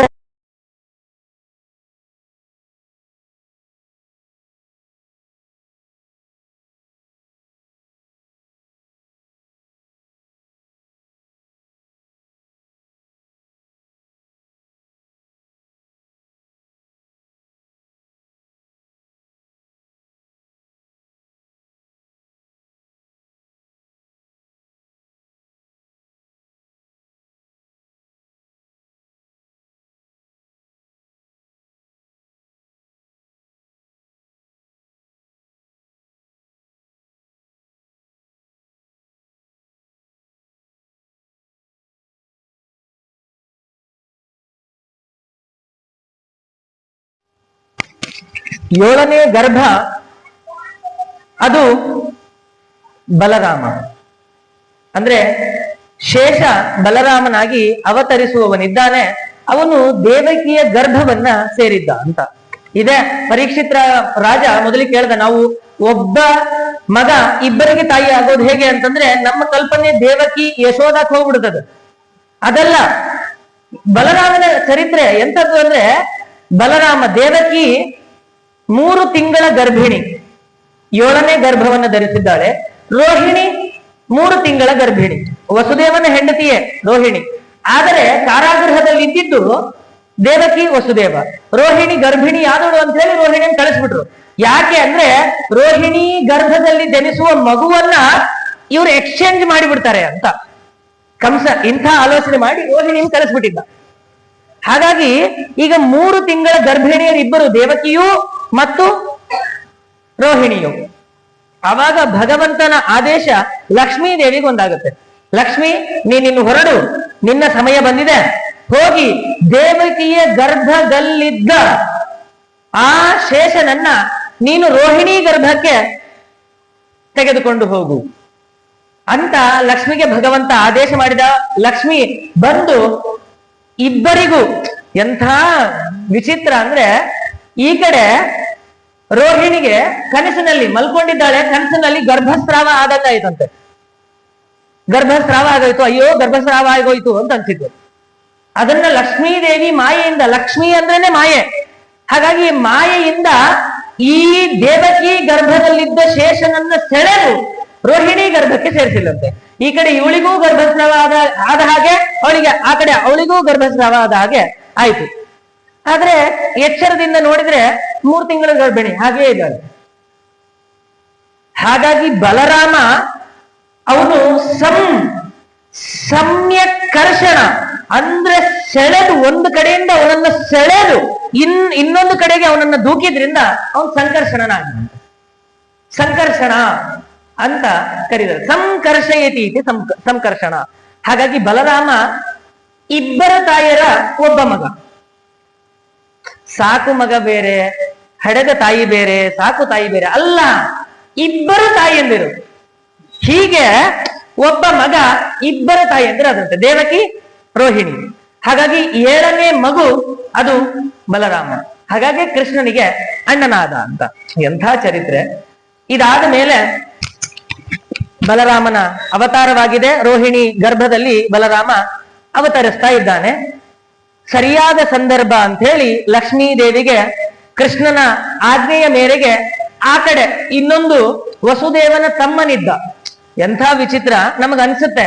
ಏನಪ್ಪ, ಕ್ಷತ್ರಿಯ ವಸುದೇವ, ನಂದಗೋಪ ವೈಶ್ಯ, ಬ್ರಾಹ್ಮಣ, ಕ್ಷತ್ರಿಯ, ವೈಶ್ಯ, ಶೂದ್ರ ಅಂತ 4 ವರ್ಣಗಳು.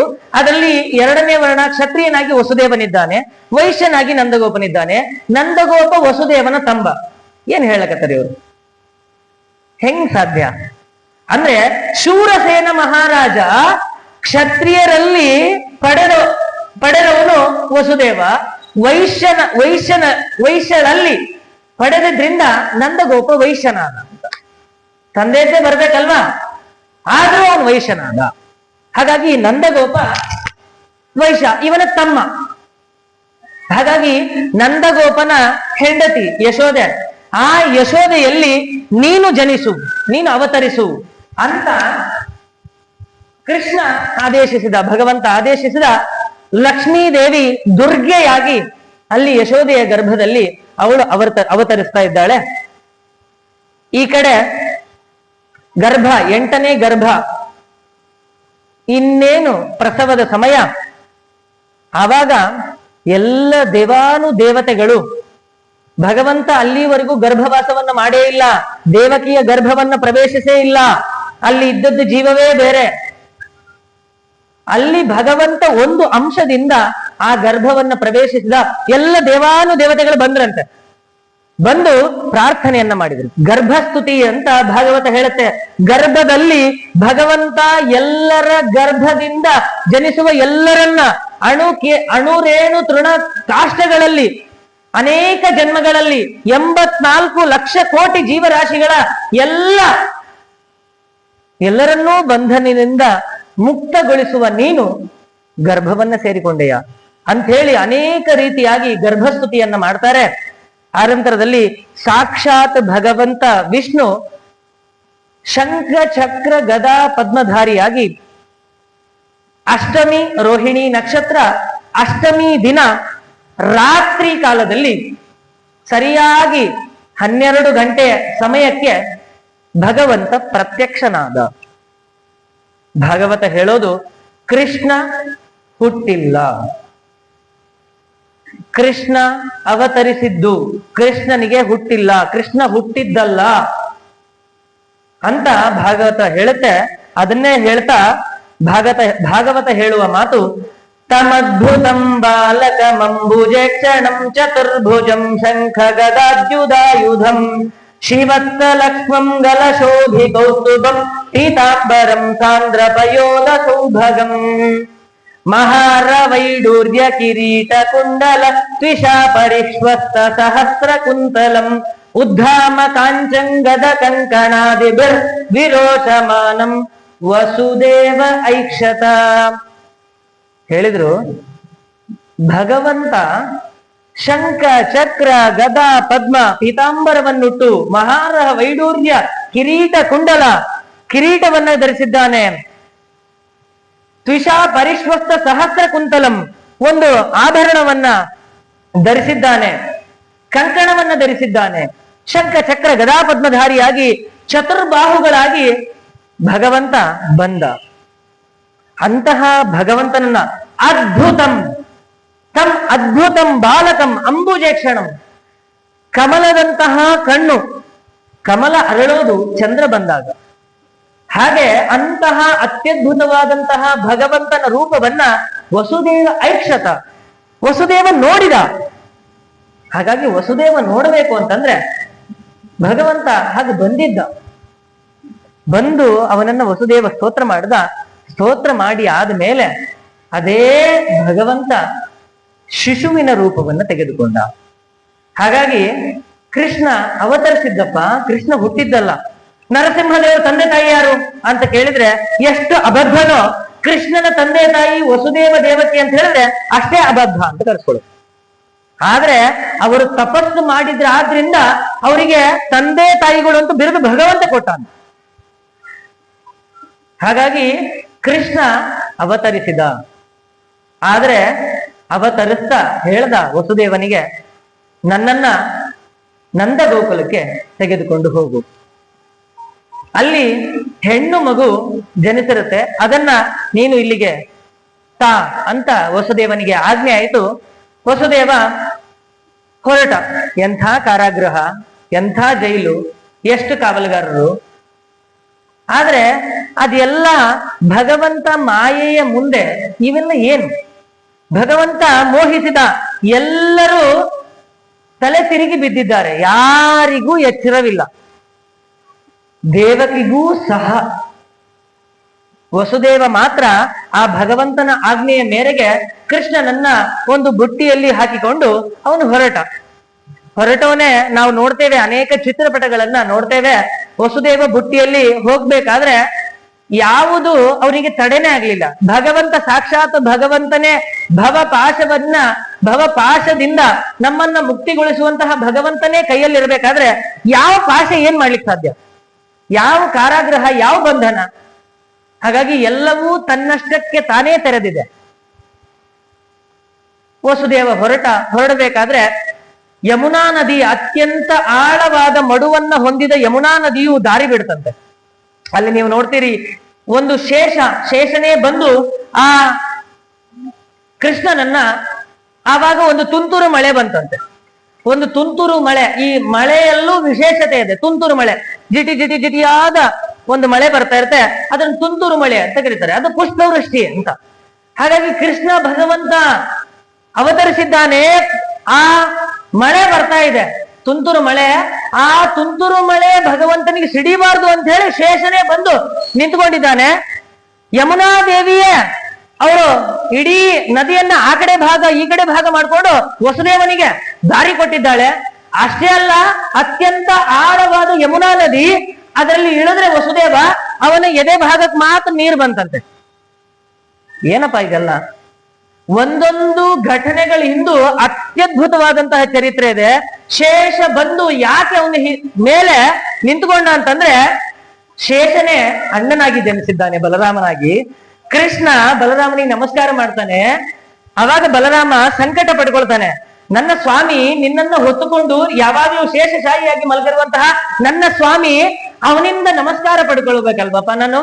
ಎಂಥ ಪಾಪ ಬರುತ್ತಪ್ಪ ನನಗೆ, ಕ್ಷಮಿಸ್ಬಿಡಪ್ಪ ನನ್ನ ಅಂತ ಕೃಷ್ಣ ಜನಿಸಿದಾಗ ಬಂದು ಕ್ಷಮೆ ಕೇಳಿದ್ನಂತೆ. ಹೀಗೆ ಶೇಷ ಮುಂದೆ ಗೋವರ್ಧನ ಪರ್ವತನ್ನ ಎತ್ತಲಿಕ್ಕೆ ಇಂದ್ರದೇವ ಒಂದು ಅವನಿಗೆ ಕೃಷ್ಣನ ವಿರುದ್ಧವಾಗಿ ನಿಲ್ಬೇಕಾಗತ್ತೆ.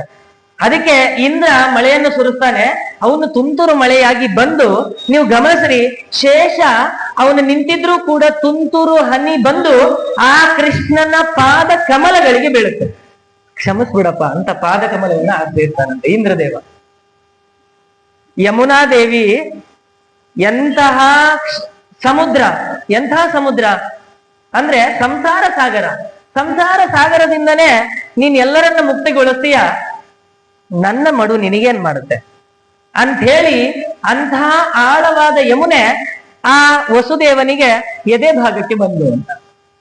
ಹೀಗೆ ಕೃಷ್ಣನನ್ನ ಎತ್ತುಕೊಂಡು ಹೋಗಿ ಅಲ್ಲಿ ಯಶೋದೆಯಲ್ಲಿ ಜನಿಸಿದ. ಅಲ್ಲಿಯೂ ಕೂಡ ನಂದಗೋಕುಲದಲ್ಲೂ ಎಲ್ಲರೂ ಮಾಯಾ ಮೋಹಕ್ಕೆ ಒಳಗಾಗಿದ್ದಾರೆ, ಎಲ್ಲರೂ ಪ್ರಜ್ಞೆಯನ್ನು ತಪ್ಪಿದ್ದಾರೆ. ವಸುದೇವ ಹೋಗಿ ನಂದಗೋಪನ ಹೆಂಡತಿಯಾದ ಯಶೋದೆಯ ಪಕ್ಕದಲ್ಲಿದ್ದ ಮಗುವನ್ನ, ಈ ಕೃಷ್ಣನನ್ನ ಅಲ್ಲಿ ಇಟ್ಟಾನ. ಸೊ ಕೃಷ್ಣನನ್ನ ಇಟ್ಟಿದ್ದೇ ತಡ ಕೈಗೆ ಬಂದಳು ಲಕ್ಷ್ಮಿ. ಎಂಥ ಸೊಗಸಾಗಿ ವಾದರಾಜ ಶ್ರೀಪಾದಂಗಳವರು ವರ್ಣನೆ ಮಾಡ್ತಾರೆ.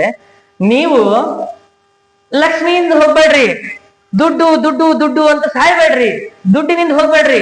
ಯಾಕಂದ್ರೆ ಲಕ್ಷ್ಮಿಗೆ ಚಂಚಲೆ ಅಂತ ಹೆಸರಿದೆ. ಅವಳು ಎಲ್ಲರ ಹತ್ರ ಇರಲ್ಲ, ಚಂಚಲ ಚಿತ್ತಳು ಅವಳು. ಹಾಗಾಗಿ ನೀವು ಅವಳ ಹತ್ರ ಹೋದ್ರೆ ಅವಳು ನಿಮ್ಮ ಹತ್ರ ಬಂದ್ರು ಬಹಳ ಕಾಲ ಇರಲ್ಲ, ಹೋಗ್ಬಿಡ್ತಾಳೆ. ಹಾಗಾಗಿ ನೀವೇನ್ ಮಾಡ್ರಿ ಅಂದ್ರೆ ಲಕ್ಷ್ಮೀ ಪತಿಯನ್ ಕಾಲು ಹಿಡೀರಿ, ಭಗವಂತನ ಪಾದ ಕಮಲವನ್ನು ಹಿಡ್ಕೊಳ್ರಿ. ಗಂಡ ಎಲ್ಲಿರ್ತಾನೋ ಹೆಂಡತಿಯಲ್ಲಿ ಬಂದಿರ್ತಾಳೆ, ಹೆಂಡತಿ ಎಲ್ಲಿರ್ತಾಳೋ ಗಂಡಲ್ಲಿ ಇರ್ಬೇಕಂತಿಲ್ಲ. ಸಮಾಜ ಹಾಗಿದೆ. ಗಂಡ ಎಲ್ಲಿರ್ತಾನೋ ಹೆಂಡತಿ ಎಲ್ಲಿರ್ತಾಳೆ. ಶ್ರೀಹರಿ ಪಾದವನ್ನು ಹಿಡಿರಿ, ಲಕ್ಷ್ಮಿ ಬೇಡ ಅಂದ್ರೂ ಬರ್ತಾಳೆ. ಅದಕ್ಕೆ ಸಾಕ್ಷಾತ್ ನಿದರ್ಶನ ಅದು ವಸುದೇವ. ಕೃಷ್ಣ ಭಗವಂತನನ್ನ ಅವರು ಕೆಳಗಿಟ್ಟಿದ್ದೇ ತಡ ಅವ್ರ ಕೈಗೆ ಬಂದು ಲಕ್ಷ್ಮಿ ಅವಳಾಗೆ ಒಲದ್ಲ, ಎತ್ಕೊಂಡು ಮಹಾಲಕ್ಷ್ಮಿನ ಎತ್ಕೊಂಡು ಬಂದ ಎಲ್ಲ ಹೇಗಿತ್ತೋ ಹಾಗಾಗೋಯ್ತು ಅಂತೆ. ಎಲ್ಲಾರ ಮಾಯೆ ಅದು ಮತ್ತೆ ಯಥಾಸ್ಥಿತಿಗೆ, ಏನೂ ಆಗೇ ಇಲ್ಲೇನೋ, ಯಾವ ಬಾಗ್ಲು ತೆರೆದೇ ಇಲ್ಲ ಅನ್ನೋ ರೀತಿಯಾಗಿ ಆಗೋಯ್ತು. ಅಲ್ಲಿ ಮಗುವಿನ ಅಳು ಕೇಳಿಸಿದ್ದೇ ತಡ ರಾಜಭಟ್ರು ಆಜ್ಞೆ ಆಗಿದೆ, ಮಗು ಹುಟ್ಟಿದ ತಕ್ಷಣ ಕಂಸನಿಗೆ ಸೇರ್ಬೇಕು, ಒಂದು ಕ್ಷಣನೂ ತಡ ಆಗೋದಿಲ್ಲ. ಹೋಯ್ತು. ಇದು ಮತ್ತೆ ಎಸ್ಪೆಷಲಿ 8ನೇ ಗರ್ಭ.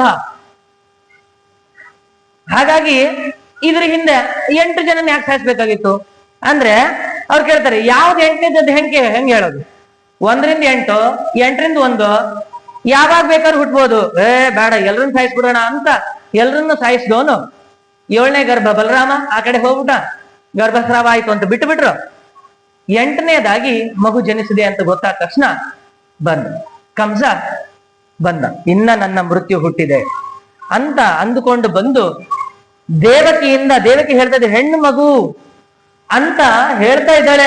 ಮಗುವನ್ನ ಕಿತ್ತುಕೊಂಡು ಅಲ್ಲೇ ಭೂಮಿಗೆ ಅಪ್ಪಳಿಸಿ ಬಿಡೋಣ ಅಂತ ಎಸೆದು ಬಿಡೋಣ ಅಂತ ಹಿಂಗ್ ಮೇಲ್ ಎತ್ತಿದ್ನಂತೆ. ಮೇಲ್ ಎತ್ತಿದ್ದೇ ತಡ ಆ ಕೈಯಿಂದ ಆ ಮಗು ಕಳಿಸ್ಕೊಂಡು ಆಕಾಶಕ್ಕೆ ಹಾರಿಬಿಡ್ತಾನೆ. ವಿಚಿತ್ರ. ಆಕಾಶಕ್ಕೆ ಹಾರಿದ್ದೆ ದಿವ್ಯ ಸ್ರಗಂಬರಾಲೇಪ ರತ್ನಾಭರಣ ಭೂಷಿತ ಧನುಶೂಲೇಶು ಚರ್ಮಾತಿ ಶಂಖ ಚಕ್ರ ಗದಾಧರ. ಆ ಮಗು ಹಾರಿ ಅದು ದುರ್ಗೆಯ ಸ್ವರೂಪವನ್ನ ತೆಗೆದುಕೊಂಡ್ಬಿಡ್ತು. ದುರ್ಗಾದೇವಿ ಪ್ರಕಟಗೊಂಡು ಅವಳು ಹೇಳ್ತದಳೆ, ಎಲೆ ಮೂಢ ಕಿಮ್ಮಯ ಹೃದಯ ಮಂದ ಜಾತಃ ಕಲು ತವ ಅಂತಕಃ. ಎಲೆ ಮೂಢ, ನೀನ್ ಇಲ್ಲೇ ಒದ್ದಾಡ್ತಾ ಇದೀಯಾ, ತವ ಅಂತಕಃ ನಿನ್ನನ್ನ ಕೊಲ್ಲುವಂತಹ ಮಗು ಅದು ಅವಾಗ್ಲೇ ಹುಟ್ಟಿ ಬೆಳೀತಾ ಇದೆ ಅಂತ ಅಂದ್ಬಿಟ್ಟು ಇವನಿಗೆ ಆಶ್ಚರ್ಯ ಆಗುತ್ತೆ. ಎಲ್ಲಿ ಸಾಯಿಸ್ಬೇಕು ಅಂತ ಕಾರಾಗೃಹದಲ್ಲಿಟ್ರೆ ಹಿಂಗೆ ಮಗು ತಪ್ಪಿಸ್ಕೊಂಡ್ಬಿಡ್ತು. ಇವನಿಗೆ ಗೊತ್ತಾಯ್ತು. ಹಾಗಾಗಿ ಆ ಯಶೋದೆ ಆ ದುರ್ಗೆ ಅಲ್ಲಿಂದ ಅವಳು ಮಾಯಳಾಗ್ಬಿಟ್ಲಂತೆ. ಈಗ ಕಂಸನಿಗೆ ಯಾವ ಮಗು? ಆಗ್ಲೇ ಒಂದು ದೊಡ್ಡ ಸಭೆ, ಎಲ್ಲ ರಾಜರನ್ನ ಕರೆದಂತೆ, ಎಲ್ಲರನ್ನ ಮಂತ್ರಿಗಳನ್ನ ಎಲ್ಲರೂ ಕೆಟ್ಟವ್ರೆ ಎಲ್ಲರನ್ನ ಕರೆದು ಒಂದು ಚರ್ಚೆ ಮಾಡಿದ್ರೆ ಅವರೆಲ್ಲ ಆ ಚರ್ಚೆಯಲ್ಲಿ ನಿರ್ಣಯ ಹೀಗಾಗಿದ್ದು, ಈಗ 10 ದಿನದಲ್ಲಿ ಹುಟ್ಟಿದಂತಹ ಯಾವ್ಯಾವ ಮಕ್ಕಳಿವೆನೋ ಆ ಎಲ್ಲಾ ಮಕ್ಕಳನ್ನು ಸಾಯಿಸ್ರಿ ಅಂತ. ಯಾಕಂದ್ರೆ ಯಾವ ಮಗು ಗೊತ್ತಿಲ್ಲ. ಇವ್ರು ಹಿಂಗ ನಿರ್ಣಯನ ತಗೊಂಡು ಎಲ್ಲಾ ಮಕ್ಕಳನ್ನ ಸಾಯಿಸ್ಲಿಕ್ಕೆ ಅಂತ ಉದ್ಯುಕ್ತರಾದ್ರು. ಈ ಕಡೆ ಗೋಕುಲದಲ್ಲಿ ನಂದ ಗೋಪನಿಗೆ ಖುಷಿಯೋ ಖುಷಿ, ಪುತ್ರೋತ್ಸವ, ಮಗ ಗಂಡು ಮಗು ಆಗ್ಬಿಟ್ಟಿದೆ. ಎಂಥ ಅತ್ಯದ್ಭುತವಾದಂತಹ ರೂಪ, ಕೃಷ್ಣನ ರೂಪ. ಅದನ್ನ ನೋಡಿ ಸಂತೋಷ ಪಟ್ಟು ಈ ಕಡೆ ವಸುದೇವ ಕೃಷ್ಣ ಅವತರಿಸಿದಾಗ ತನ್ನ ಮನಸ್ಸಿನಲ್ಲೇ ಅವನ್ ಗೋ ಸಂಪತ್ತಿನನ್ನು ಪಡೆದವನು ಮನಸ್ಸಿನಲ್ಲೇ 2 ಲಕ್ಷ ಗೋಗಳನ್ನ ದಾನ ಮಾಡಿದ್ನಂತೆ. ಬರೇ ಮನಸ್ಸಿನಲ್ಲಿ ದಾನ ಮಾಡಿದ್ದಲ್ಲ, ಆಮೇಲೆ ಕೊಟ್ಟ.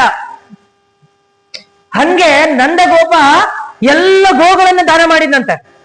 ಅನೇಕ ಮುತ್ತು ರತ್ನ ವಜ್ರ ವೈಡೂರ್ಯ ತಿಲದ ರಾಶಿ ಪರ್ವತಗಳನ್ನ ಎಲ್ಲ ದಾನ ಮಾಡಿದ್ನಂತೆ. ಅಷ್ಟು ಸಂತೋಷ ಪಟ್ಟ. ಇದರಲ್ಲಿ ಒಂದು ಮಾತು ಬರುತ್ತೆ, ಯಾಕೆ ನಂದಗೋಪ ಬ್ರಾಹ್ಮಣರಿಗೆ ಅಷ್ಟೆಲ್ಲ ದಾನವನ್ನ ಮಾಡಿದ ಅಂದ್ರೆ ಬ್ರಾಹ್ಮಣರು ಆಡ್ಕೊಂಡ್ರಂತೆ. ತ್ವಮೇವ ಮಾತಾಚ ಪಿತಾ ತ್ವಮೇವ. ತಂದೆ ಯಾರು? ಭಗವಂತನೇ. ತಾಯಿ ಯಾರು? ಭಗವಂತನೇ. ಜಗತ್ ಪಿತೃ ಮಾತೃಗತಿ. ಜಗತ್ತಿನ ಪಿತೃವು ಭಗವಂತನೇ, ಜಗತ್ತಿನ ತಾಯಿಯೂ ಭಗವಂತನೇ. ಅಂತಹ ಭಗವಂತ ನಿನ್ನ ಮಗ ಅಂತ ಹೇಳಿದ್ರೆ ನಂಬಲಿಕ್ಕೆ ಹುಚ್ಚರೆ ನಾವು ಅಂತ ಬ್ರಾಹ್ಮಣರ ಆಡ್ಕೊಳ್ಬಾರ್ದು ಅಂತ ಬ್ರಾಹ್ಮಣರ ಬಾಯಿ ಮುಚ್ಚಲಿಕ್ಕೆ ದಾನ ಮಾಡಿದ ಅಂತ. ಭಗವಂತ ನಿನ್ನ ಮಗ ಆಗ್ಲಿಕ್ಕೆ ಹೆಂಗ್ ಸಾಧ್ಯಪ್ಪ ಅಂತ ಆಡ್ಕೊಳ್ಬಾರ್ದು ಅಂತ ದಾನ ಮಾಡಿದ. ಸೊ ಇಂತಹ ಸಂತೋಷವನ್ನ ಪಟ್ಟಿದ್ದಾನೆ. ಪುತ್ರೋತ್ಸವವನ್ನ ಆಚರಿಸ್ತಾ ಆ ದಿನನಿತ್ಯದಲ್ಲಿ ಕೃಷ್ಣ ಹುಣ್ಣಿಮೆಯ ಚಂದ್ರನಂತೆ ಬೆಳೆದಂತೆ. ಸೊ ಅವನ ಲೀಲೆಗಳು ಅದು ಅಪಾರವಾದದ್ದು, ಅತ್ಯದ್ಭುತವಾದಂತಹ ಲೀಲೆಗಳನ್ನ ಭಗವಂತ ತೋರಿಸಿದ. ಭಗವಂತ ಕೃಷ್ಣನಿಗೆ ಇನ್ನೂ ಕೃಷ್ಣ ಅಂತ ನಾಮಕರಣ ಮಾಡೋದಕ್ಕಿಂತ ಮುಂಚೆನೆ ಸ್ವತಃ ನಾಮಕರಣವನ್ನ ಮಾಡಿಕೊಂಡವನು ಕೃಷ್ಣ. ಹಾಗಾಗಿ ಕೃಷ್ಣಾಷ್ಟೋತ್ತರ ನಾವು ನೋಡಿದ್ರೆ ಪೂತನ ಜೀವಿತಾಹಾರಿ ಶಕಟಾಸುರ ಭಂಜನಃ ತೃಣೀಕೃತ ತೃಣಾವೃತಃ ಅಂತ 1 ತಿಂಗಳು 6 ದಿನ ಇಷ್ಟರ ಒಳಗಡೆ ಕೃಷ್ಣನ ಅನೇಕ ಚರ್ಯಗಳು ಭೂಭಾರ ಹರಣ ಬಂದು ಕೆಲಸ ಮಾಡ್ಲಿಕ್ಕೆ ಪ್ರಾರಂಭ ಮಾಡೇ ಆಯ್ತು. ಕೃಷ್ಣ ಬಂದಿದ್ದ ಭೂಭಾರ ಹರಣಕ್ಕೋಸ್ಕರವಾಗಿ, ಅಂಥ ಭೂಭಾರ ಹರಣವನ್ನ ಕೃಷ್ಣ ಪ್ರಾರಂಭ ಮಾಡಿಯೇ ಬಿಟ್ಟ. ಮೊದಲನೇ ಸಂಹಾರ ಅದು ಪೂತನ ಸಂಹಾರ. ಪೂತನೆ ಅವಳು ತನ್ನ ಮಗನಿಗೆ ಕುತ್ತು ಅಂತ ತಿಳಿದು, ತನ್ನ ಮಗ ಕಂಸ, ಹಾಗಾಗಿ ಮಗನನ್ನ ಹೇಗಾದ್ರೂ ಉಳಿಸ್ಕೊಳ್ಬೇಕು ಅಂತ ಹೇಳಿ ಈ ಪೂತನೆ ಅವಳು ಅತ್ಯಂತ ಸುಂದರಿಯಾಗಿ, ಎಷ್ಟು ಕೆಟ್ಟದಾಗಿದ್ಲೋ ಅಷ್ಟು ರೂಪವಂತೆ ಆದ್ಲಂತೆ.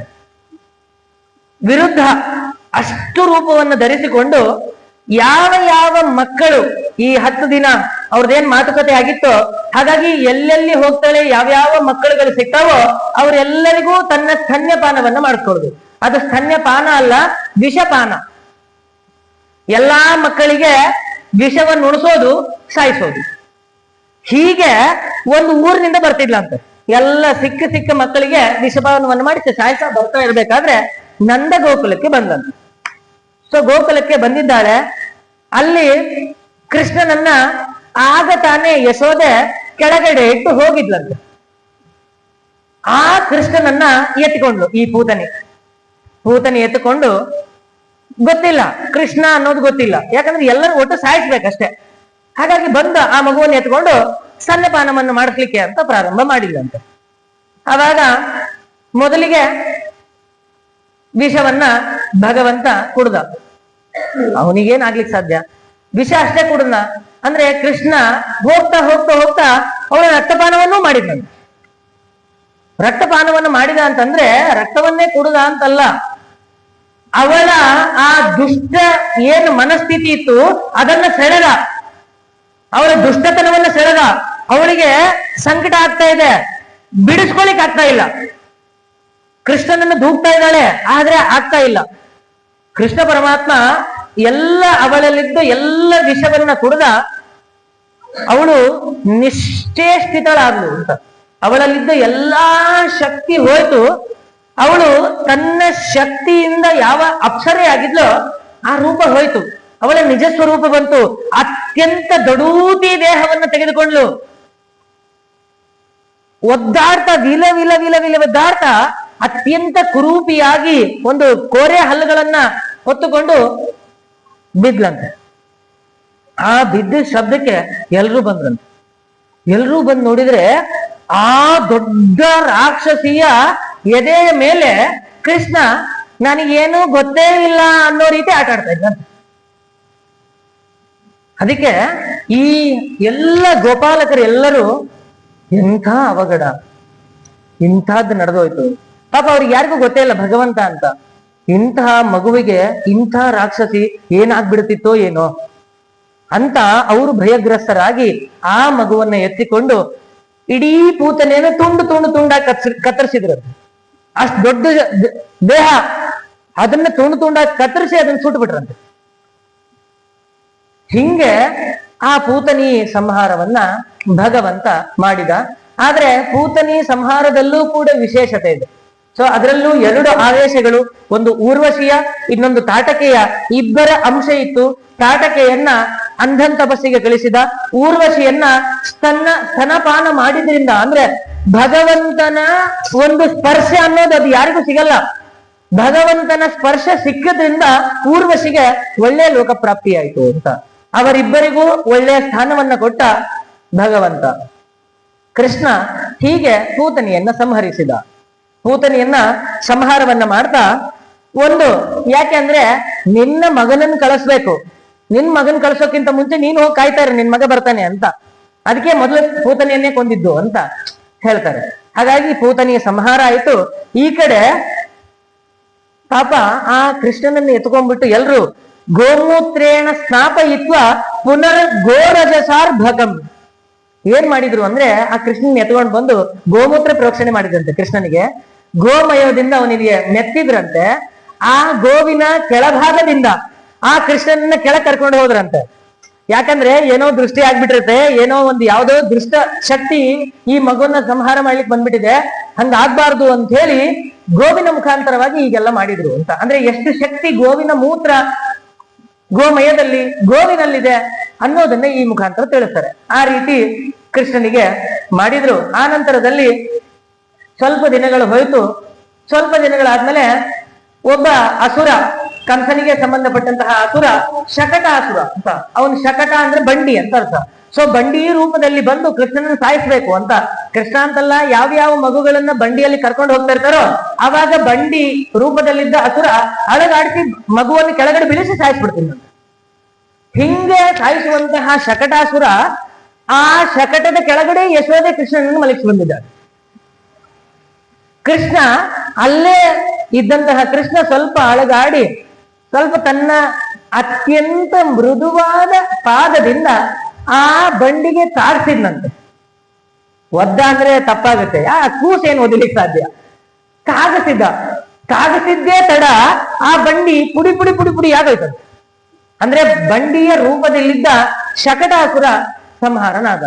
ಈ ಕಡೆ ಜನರಿಗೆ ಮತ್ತೆ ಗಾಬರಿ, ಅಯ್ಯೋ ಎಲ್ಲ ಆ ಬಂಡಿ ಮುರಿದು ಬಿದ್ದಿದೆ, ಮಗುವಲ್ಲೇ ಇದೆ, ಏನಪ್ಪಾ ಇಂಥದ್ದು ಅಂತ ಮತ್ತೆ ಆ ಮಗುವನ್ನ ಎತ್ಕೊಂಡು ಎಲ್ರು ದೃಷ್ಟಿ ತೆಗೆದಿದ್ದೇನು, ಏನ್ ಮಾಡಿದ್ದು. ಈ ರೀತಿಯಾಗಿ ಆ ಕೃಷ್ಣನ ದೃಷ್ಟಿಯನ್ನ ತೆಗೆದ್ರು. ಶಕಟಾಸುರನ ಸಂಹಾರ ಆಯಿತು.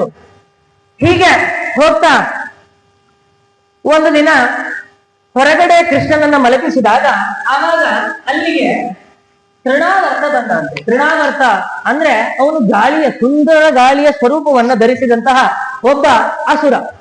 ಅವನು ಬಂದು ಕೃಷ್ಣನನ್ನ ಗಾಳಿಯ ಮುಖಾಂತರವಾಗಿ ಎತ್ತುಕೊಂಡು ಮೇಲಿನ ಭಾಗಕ್ಕೆ ಹೋದ್ನಂತೆ. ಆಕಾಶತನ ಕೃಷ್ಣನ ಎತ್ಕೊಂಡು ಹೋದ್ನಂತೆ. ಕೃಷ್ಣನ ಆಕಾಶತನ ಎತ್ಕೊಂಡು ಹೋಗೋತನ ಕೃಷ್ಣ ಹತ್ತಿ ಅಂತಿದ್ನಂತೆ. ಭಾರನೇ ಇಲ್ಲ. ಹತ್ತಿ ನಮಗ್ ಭಾರ ಆಗತ್ತಾ? ಆಗಲ್ಲ.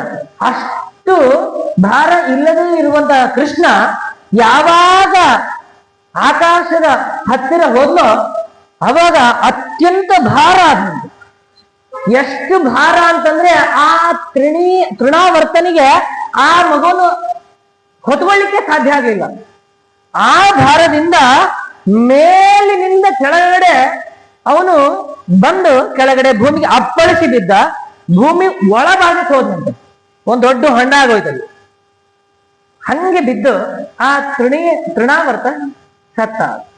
ಹೀಗೆ ಭಗವಂತ ಆ ತೃಣಾವರ್ತನನ್ನ ಸಂಹರಿಸಿದ. ನೋಡ್ರಿ ಎಷ್ಟು ಚೆನ್ನಾಗಿ ಹೇಳ್ತಾರೆ, ಅಯೋಗ್ಯ ಕಾಮಸ್ಯ ಕಥಂನು ಪಾತಃ. ಆಕಾಶಕ್ಕೆ ಒಂದು ಹೆಸರಿದೆ ವಿಷ್ಣುಪದ ಅಂತ, ವಿಷ್ಣುವಿನ ಸ್ಥಾನ ಅಂತ. ವಿಷ್ಣುವಿನ ಸ್ಥಾನ ಅದು ವಿಷ್ಣು ಭಕ್ತರು ಪಡಿಬೇಕು ಹೊರತಾಗಿ ರಾಕ್ಷಸರ ಸ್ವತ್ತಲ್ಲ. ರಾಕ್ಷಸ ಯಾವಾಗ ವಿಷ್ಣು ಪದಕ್ಕೆ ಕರೆದುಕೊಂಡು ಹೋದ್ನೋ ಅಯೋಗ್ಯ ಕಾಮನೆ, ತನ್ನ ಯೋಗ್ಯತೆಗೆ ಮೀರಿದ ಕಾಮನೆ ಅದು ಆಗಬಾರದು ಅಂತ ಹೇಳಿ ಅವನನ್ನ ಕೆಳಗಡೆ ಬೀಳಿಸಿ ಸಂಹರಿಸಿದ ಕೃಷ್ಣ. ಹೀಗೆ ಕೃಷ್ಣನ ಲೀಲೆಗಳು ಒಂದ ಎರಡ. ಕೃಷ್ಣ ಹೆಜ್ಜೆ ಹೆಜ್ಜೆಗೂ ನೀವು ಕೃಷ್ಣ ಅಂತ ಹೆಸರು ಕೇಳೋದಕ್ಕಿಂತ ಒಂದಿಷ್ಟು ಸಾವಿರಾರು ಜನರ ಒಂದು ಲೀಸ್ಟ್ ಇದೆ, ರಾಕ್ಷಸರ ಲೀಸ್ಟ್. ಸೊ ಅವ್ರನ್ನೆಲ್ಲ ಸಂಹಾರವನ್ನ ಮಾಡ್ತಾ ಆ ಕೃಷ್ಣ ಹೊರಟ ಅಂತ. ಹೀಗೆ 1 ತಿಂಗಳು 6 ದಿನದಲ್ಲಿ 3 ಜನರ ಸಂಹಾರ ಆಗಿತ್ತು. ಪೂತನಿಯ ಸಂಹಾರ, ಶಕಟಾಸುರನ ಸಂಹಾರ, ತೃಣಾವರ್ತನ ಸಂಹಾರ.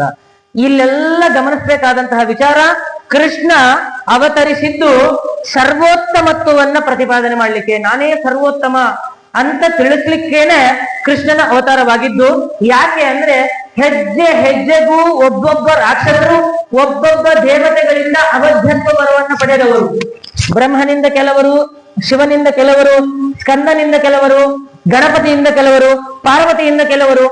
ಹೀಗೆ ಯಾವ ಯಾವ ದೇವತೆಗಳು ಅಂತಿದ್ದಾರೋ ಆ ಎಲ್ಲಾ ದೇವತೆಗಳಿಂದ ಅವಧ್ಯತ್ವವನ್ನ ಪಡೆದಂತಹ ಎಲ್ಲರ ಸಂಹಾರವನ್ನ ಮಾಡಿ ಅವರು ಯಾರೂ ಕೂಡ ಸ್ವತಂತ್ರರಲ್ಲ, ಸ್ವತಂತ್ರನಾದಂತಹ ಒಬ್ಬ ವ್ಯಕ್ತಿ ಅದು ನಾನೇ ಅಂತ ಇಡೀ ಜಗತ್ತಿಗೆ ಕೃಷ್ಣ ತಿಳಿಸ್ಲಿಕ್ಕೋಸ್ಕರ ಅವನು ಅವತಾರ ಮಾಡಿದ್ದು. ಹಾಗಾಗಿ ಪಾರ್ವತಿ ಶಕಟಾಸುರನಿಗೆ ಅಂದ್ರೆ ತೃಣಾವರ್ತನಿಗೆ ಒಂದು ಅವಧ್ಯತ್ವ ವರವನ್ನ ಕೊಟ್ಟಿದ್ದಳು. ಆ ಅವಧ್ಯತ್ವ ವರವನ್ನ ಭೇದಿಸಿದವನು ಕೃಷ್ಣ ಪರಮಾತ್ಮ. ಹೀಗೆ ಒಂದು ದಿನ ಕೃಷ್ಣ ತಾನು ಬಾಯಿಯನ್ನ ಆಕಳಿಸಿದಂತೆ. ಅಂದ್ರೆ ತಾಯಿಯ ಎದೆ ಹಾಲನ್ನು ಕುಡಿದಾದ ಮೇಲೆ ಯಶೋದೆ ತನ್ನ ತೊಡೆ ಮೇಲೆ ಇಟ್ಕೊಂಡಿರ್ಬೇಕಾದ್ರೆ ಒಂದು ಬಾಯಿ ಆಕಳಿಸಿದ್ದ. ಸುಮ್ನೆ ಹಿಂಗೆ ಅಂತ ಬಾಯಿಯನ್ನ ತೆಗೆದಾಗ ಆ ಬಾಯಿಯಲ್ಲಿ ಕೃಷ್ಣ ಪರಮಾತ್ಮನ ಬಾಯಿಯಲ್ಲಿ ಯಶೋದೆ ಕಂಡದ್ದಿದನಂತೆ. ಖಂ ರೋದಸಿ ಜ್ಯೋತಿ ರನೀಕ ಮಾಷಾಹ ಸೂರ್ಯೇಂದು ವನ್ಹಿ ಶ್ವಸನಾಂ ಬುಧಿಶ್ಚ ದ್ವೀಪಾನ್ನ ಗಾಂ ವನಾನಿ ಭೂತಾನಿ ಯಾನಿ ಸ್ಥಿರ ಜಂಗಮಾನಿ. ಏನ್ ಕಂಡ್ಲಪ್ಪ ಅಂದ್ರೆ ಆಕಾಶವನ್ನ ಕಂಡ್ಲು, ಭೂಮಿಯನ್ನ ಕಂಡ್ಲು, ಜ್ಯೋತಿ ಸೂರ್ಯನನ್ನ ಕಂಡ್ಲು, ಚಂದ್ರನನ್ನ ಕಂಡ್ಲು, ವನ್ಹಿಯನ್ನ ಕಂಡ್ಲು. ಒಳಗಡೆ ಇಡೀ ಪ್ರಪಂಚವನ್ನ ಆ ಕೃಷ್ಣನ ಬಾಯಿಯಲ್ಲಿ ಕಂಡ್ಲಂತೆ.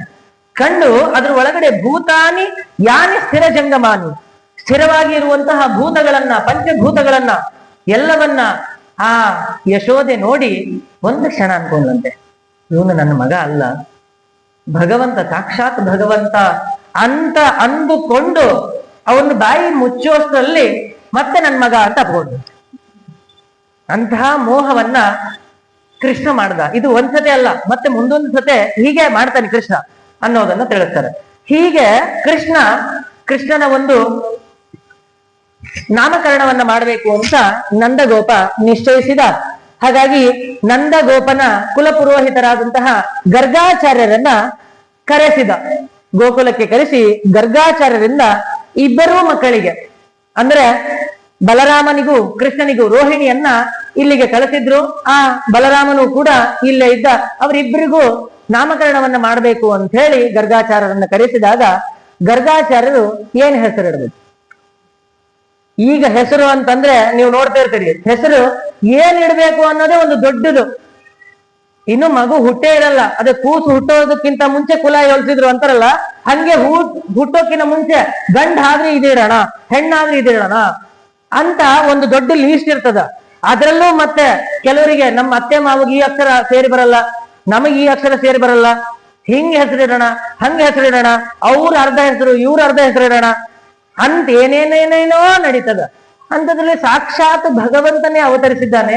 ಏನ್ ಹೆಸರಿಡಬೇಕು? ದೊಡ್ಡ ಜವಾಬ್ದಾರಿ ಇದು, ಸಾಮಾನ್ಯ ಅದಲ್ಲ, ಇದು ದೊಡ್ಡ ಜವಾಬ್ದಾರಿ. ಗರ್ಗಾಚಾರ್ಯರಿಗೆ ಬಂತಪ್ಪ ಇದು. ಅದಕ್ಕೆ ಗರ್ಗಾಚಾರ್ಯರು ಅವ್ರು ಬಂದವರು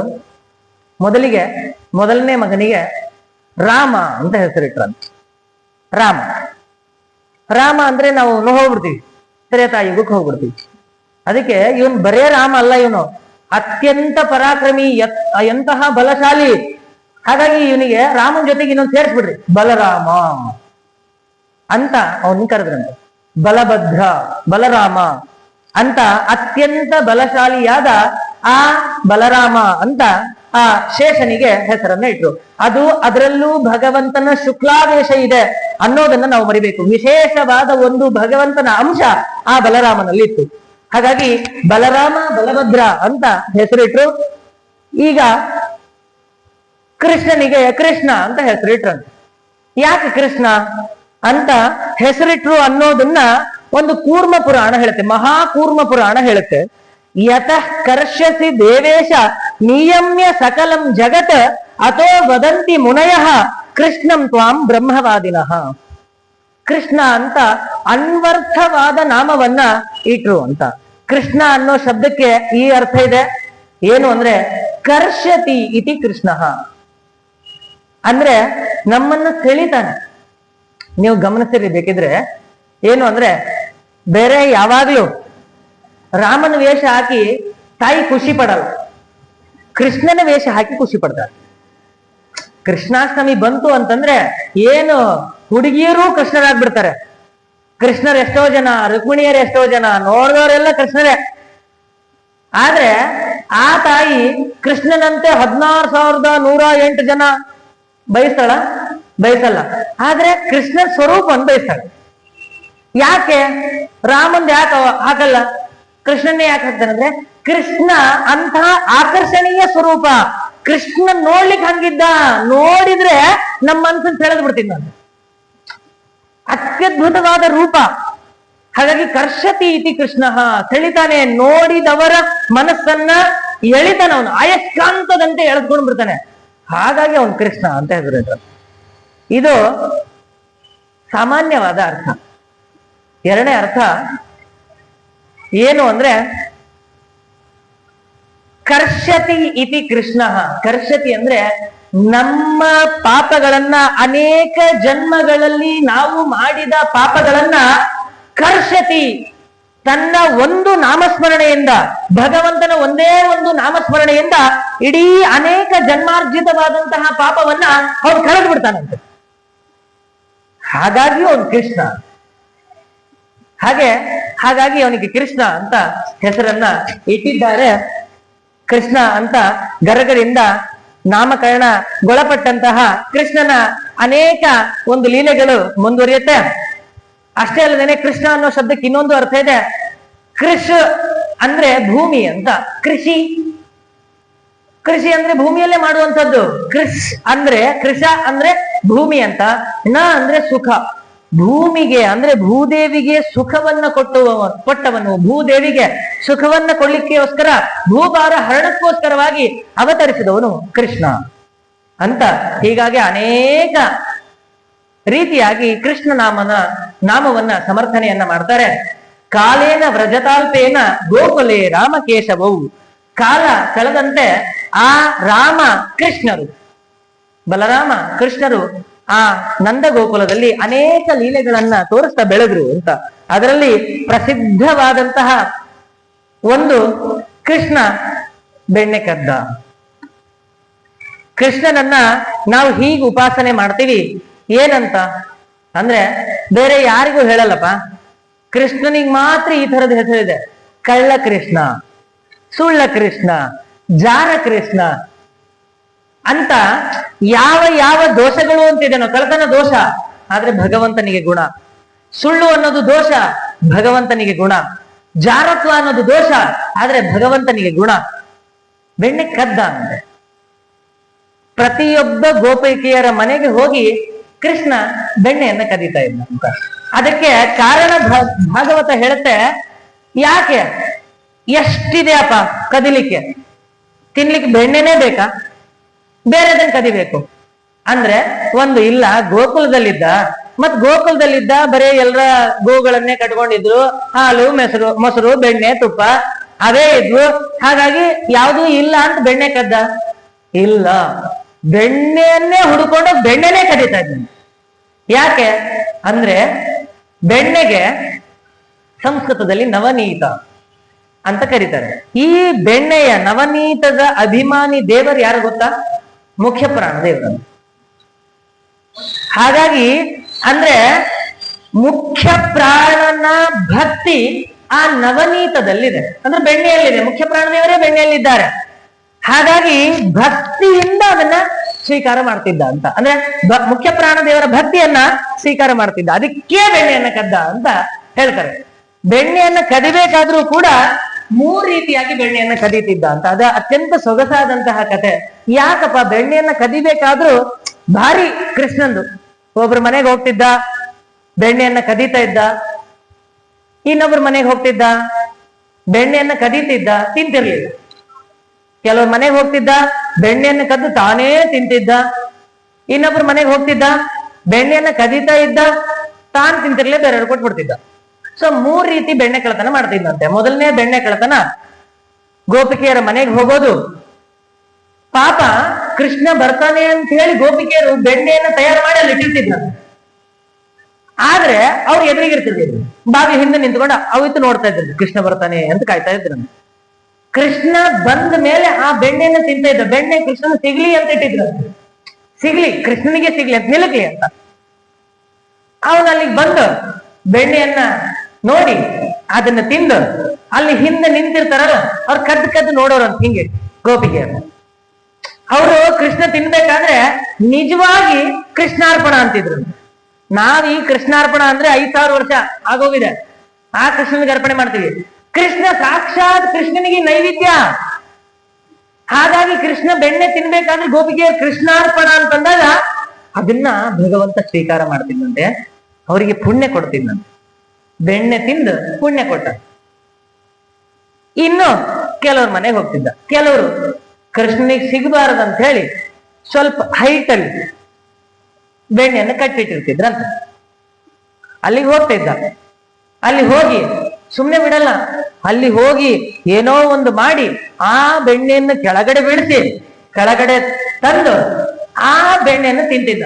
ಬೆಣ್ಣೆ ತಿನ್ನೋದನ್ನ ಗೋಪಿಗೆ ನೋಡ್ತಿದ್ರಂತ, ನೋಡಿ ಬೈತಿದ್ರಂತೆ, ಕೃಷ್ಣ ನಾವು ಮಾಡಿಟ್ಟಿದ್ದು ನಾವು ಹೊಟ್ಟೆ ಪಾಡಿಗೆ ಅಂತ ಮಾಡಿಟ್ಕೊಂಡಿರ್ತೀವಿ, ಅದನ್ನೇ ಕೃಷ್ಣ ತಿಂದು ಹೋಗ್ಬಿಡ್ತಾನೆ, ಏನಪ್ಪ ಕೃಷ್ಣ ನೀನ್ ಹಿಂಗ್ ಮಾಡ್ತಿ ಹಂಗ್ ಮಾಡ್ತಿ ಅಂತ ಬೈತಿದ್ದಂತೆ. ಸೊ ಬೆಣ್ಣೆ ತಿಂದು ಅವ್ರಿಗೆ ಪಾಪ ಕೊಡ್ಲಿಲ್ಲ. ಅವರು ಪುಣ್ಯನೂ ಒಂದಿಷ್ಟು ಲಿಮಿಟ್ ಅನ್ಕೊಂಡಿದೆ, ಪಾಪನೂ ಒಂದು ಲಿಮಿಟ್ ಅಂತಿದೆ. ಯಾವುದು ಅತಿಯಾದ್ರೆ ಅಮೃತವೂ ವಿಷ ಅಂತ ಏನಿದೆ ಅದು ಅಕ್ಷರಶಃ ಸತ್ಯ. ಜಾಸ್ತಿ ಪುಣ್ಯ ಮಾಡಿದಂತಹ ಅನೇಕ ಗೋಪಿಕೆಯರಿದ್ರು. ಅವ್ರೇನ್ ಮಾಡ್ತಿದ್ರು, ಅವ್ರು ಕೃಷ್ಣನಿಗೆ ಬೆಣ್ಣೆ ತಿನ್ಬೇಕಾದ್ರೆ ಬೈತಿದ್ರಂತೆ. ಬೈದು ಅವ್ರ ಪುಣ್ಯ ಕಡಿಮೆ ಮಾಡ್ತಿದ್ರು. ಮೋಕ್ಷಕ್ಕೆ ಎಷ್ಟು ಬೇಕೋ ಅಷ್ಟೇ ಪುಣ್ಯ. ಅವರಿಗೂ ಒಳಿತನ್ನೇ ಬಯಸಿದ ಕೃಷ್ಣ.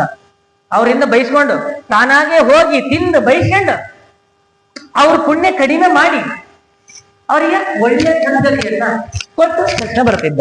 ಇನ್ನು ಮೂರನೇದು ಒಂದಿದೆ, ಏನಂದ್ರೆ ಇವರು ಒಂದ್ ಸ್ವಲ್ಪ ಸ್ಪೆಷಲ್, ಕೃಷ್ಣನಿಗೆ ಸಿಗಲೇಬಾರದು ಅಂತ ನಾನಾ ರೀತಿಯಾಗಿ ಆಲೋಚನೆ ಮಾಡಿ ಭಾರೀ ಮೇಲ್ಭಾಗದಲ್ಲಿ ಕಟ್ಟಿದ್ರೆ ಕೃಷ್ಣ ಬಂದು ಯಾರನ್ನು ಬಿಡಂಗಿಲ್ಲ.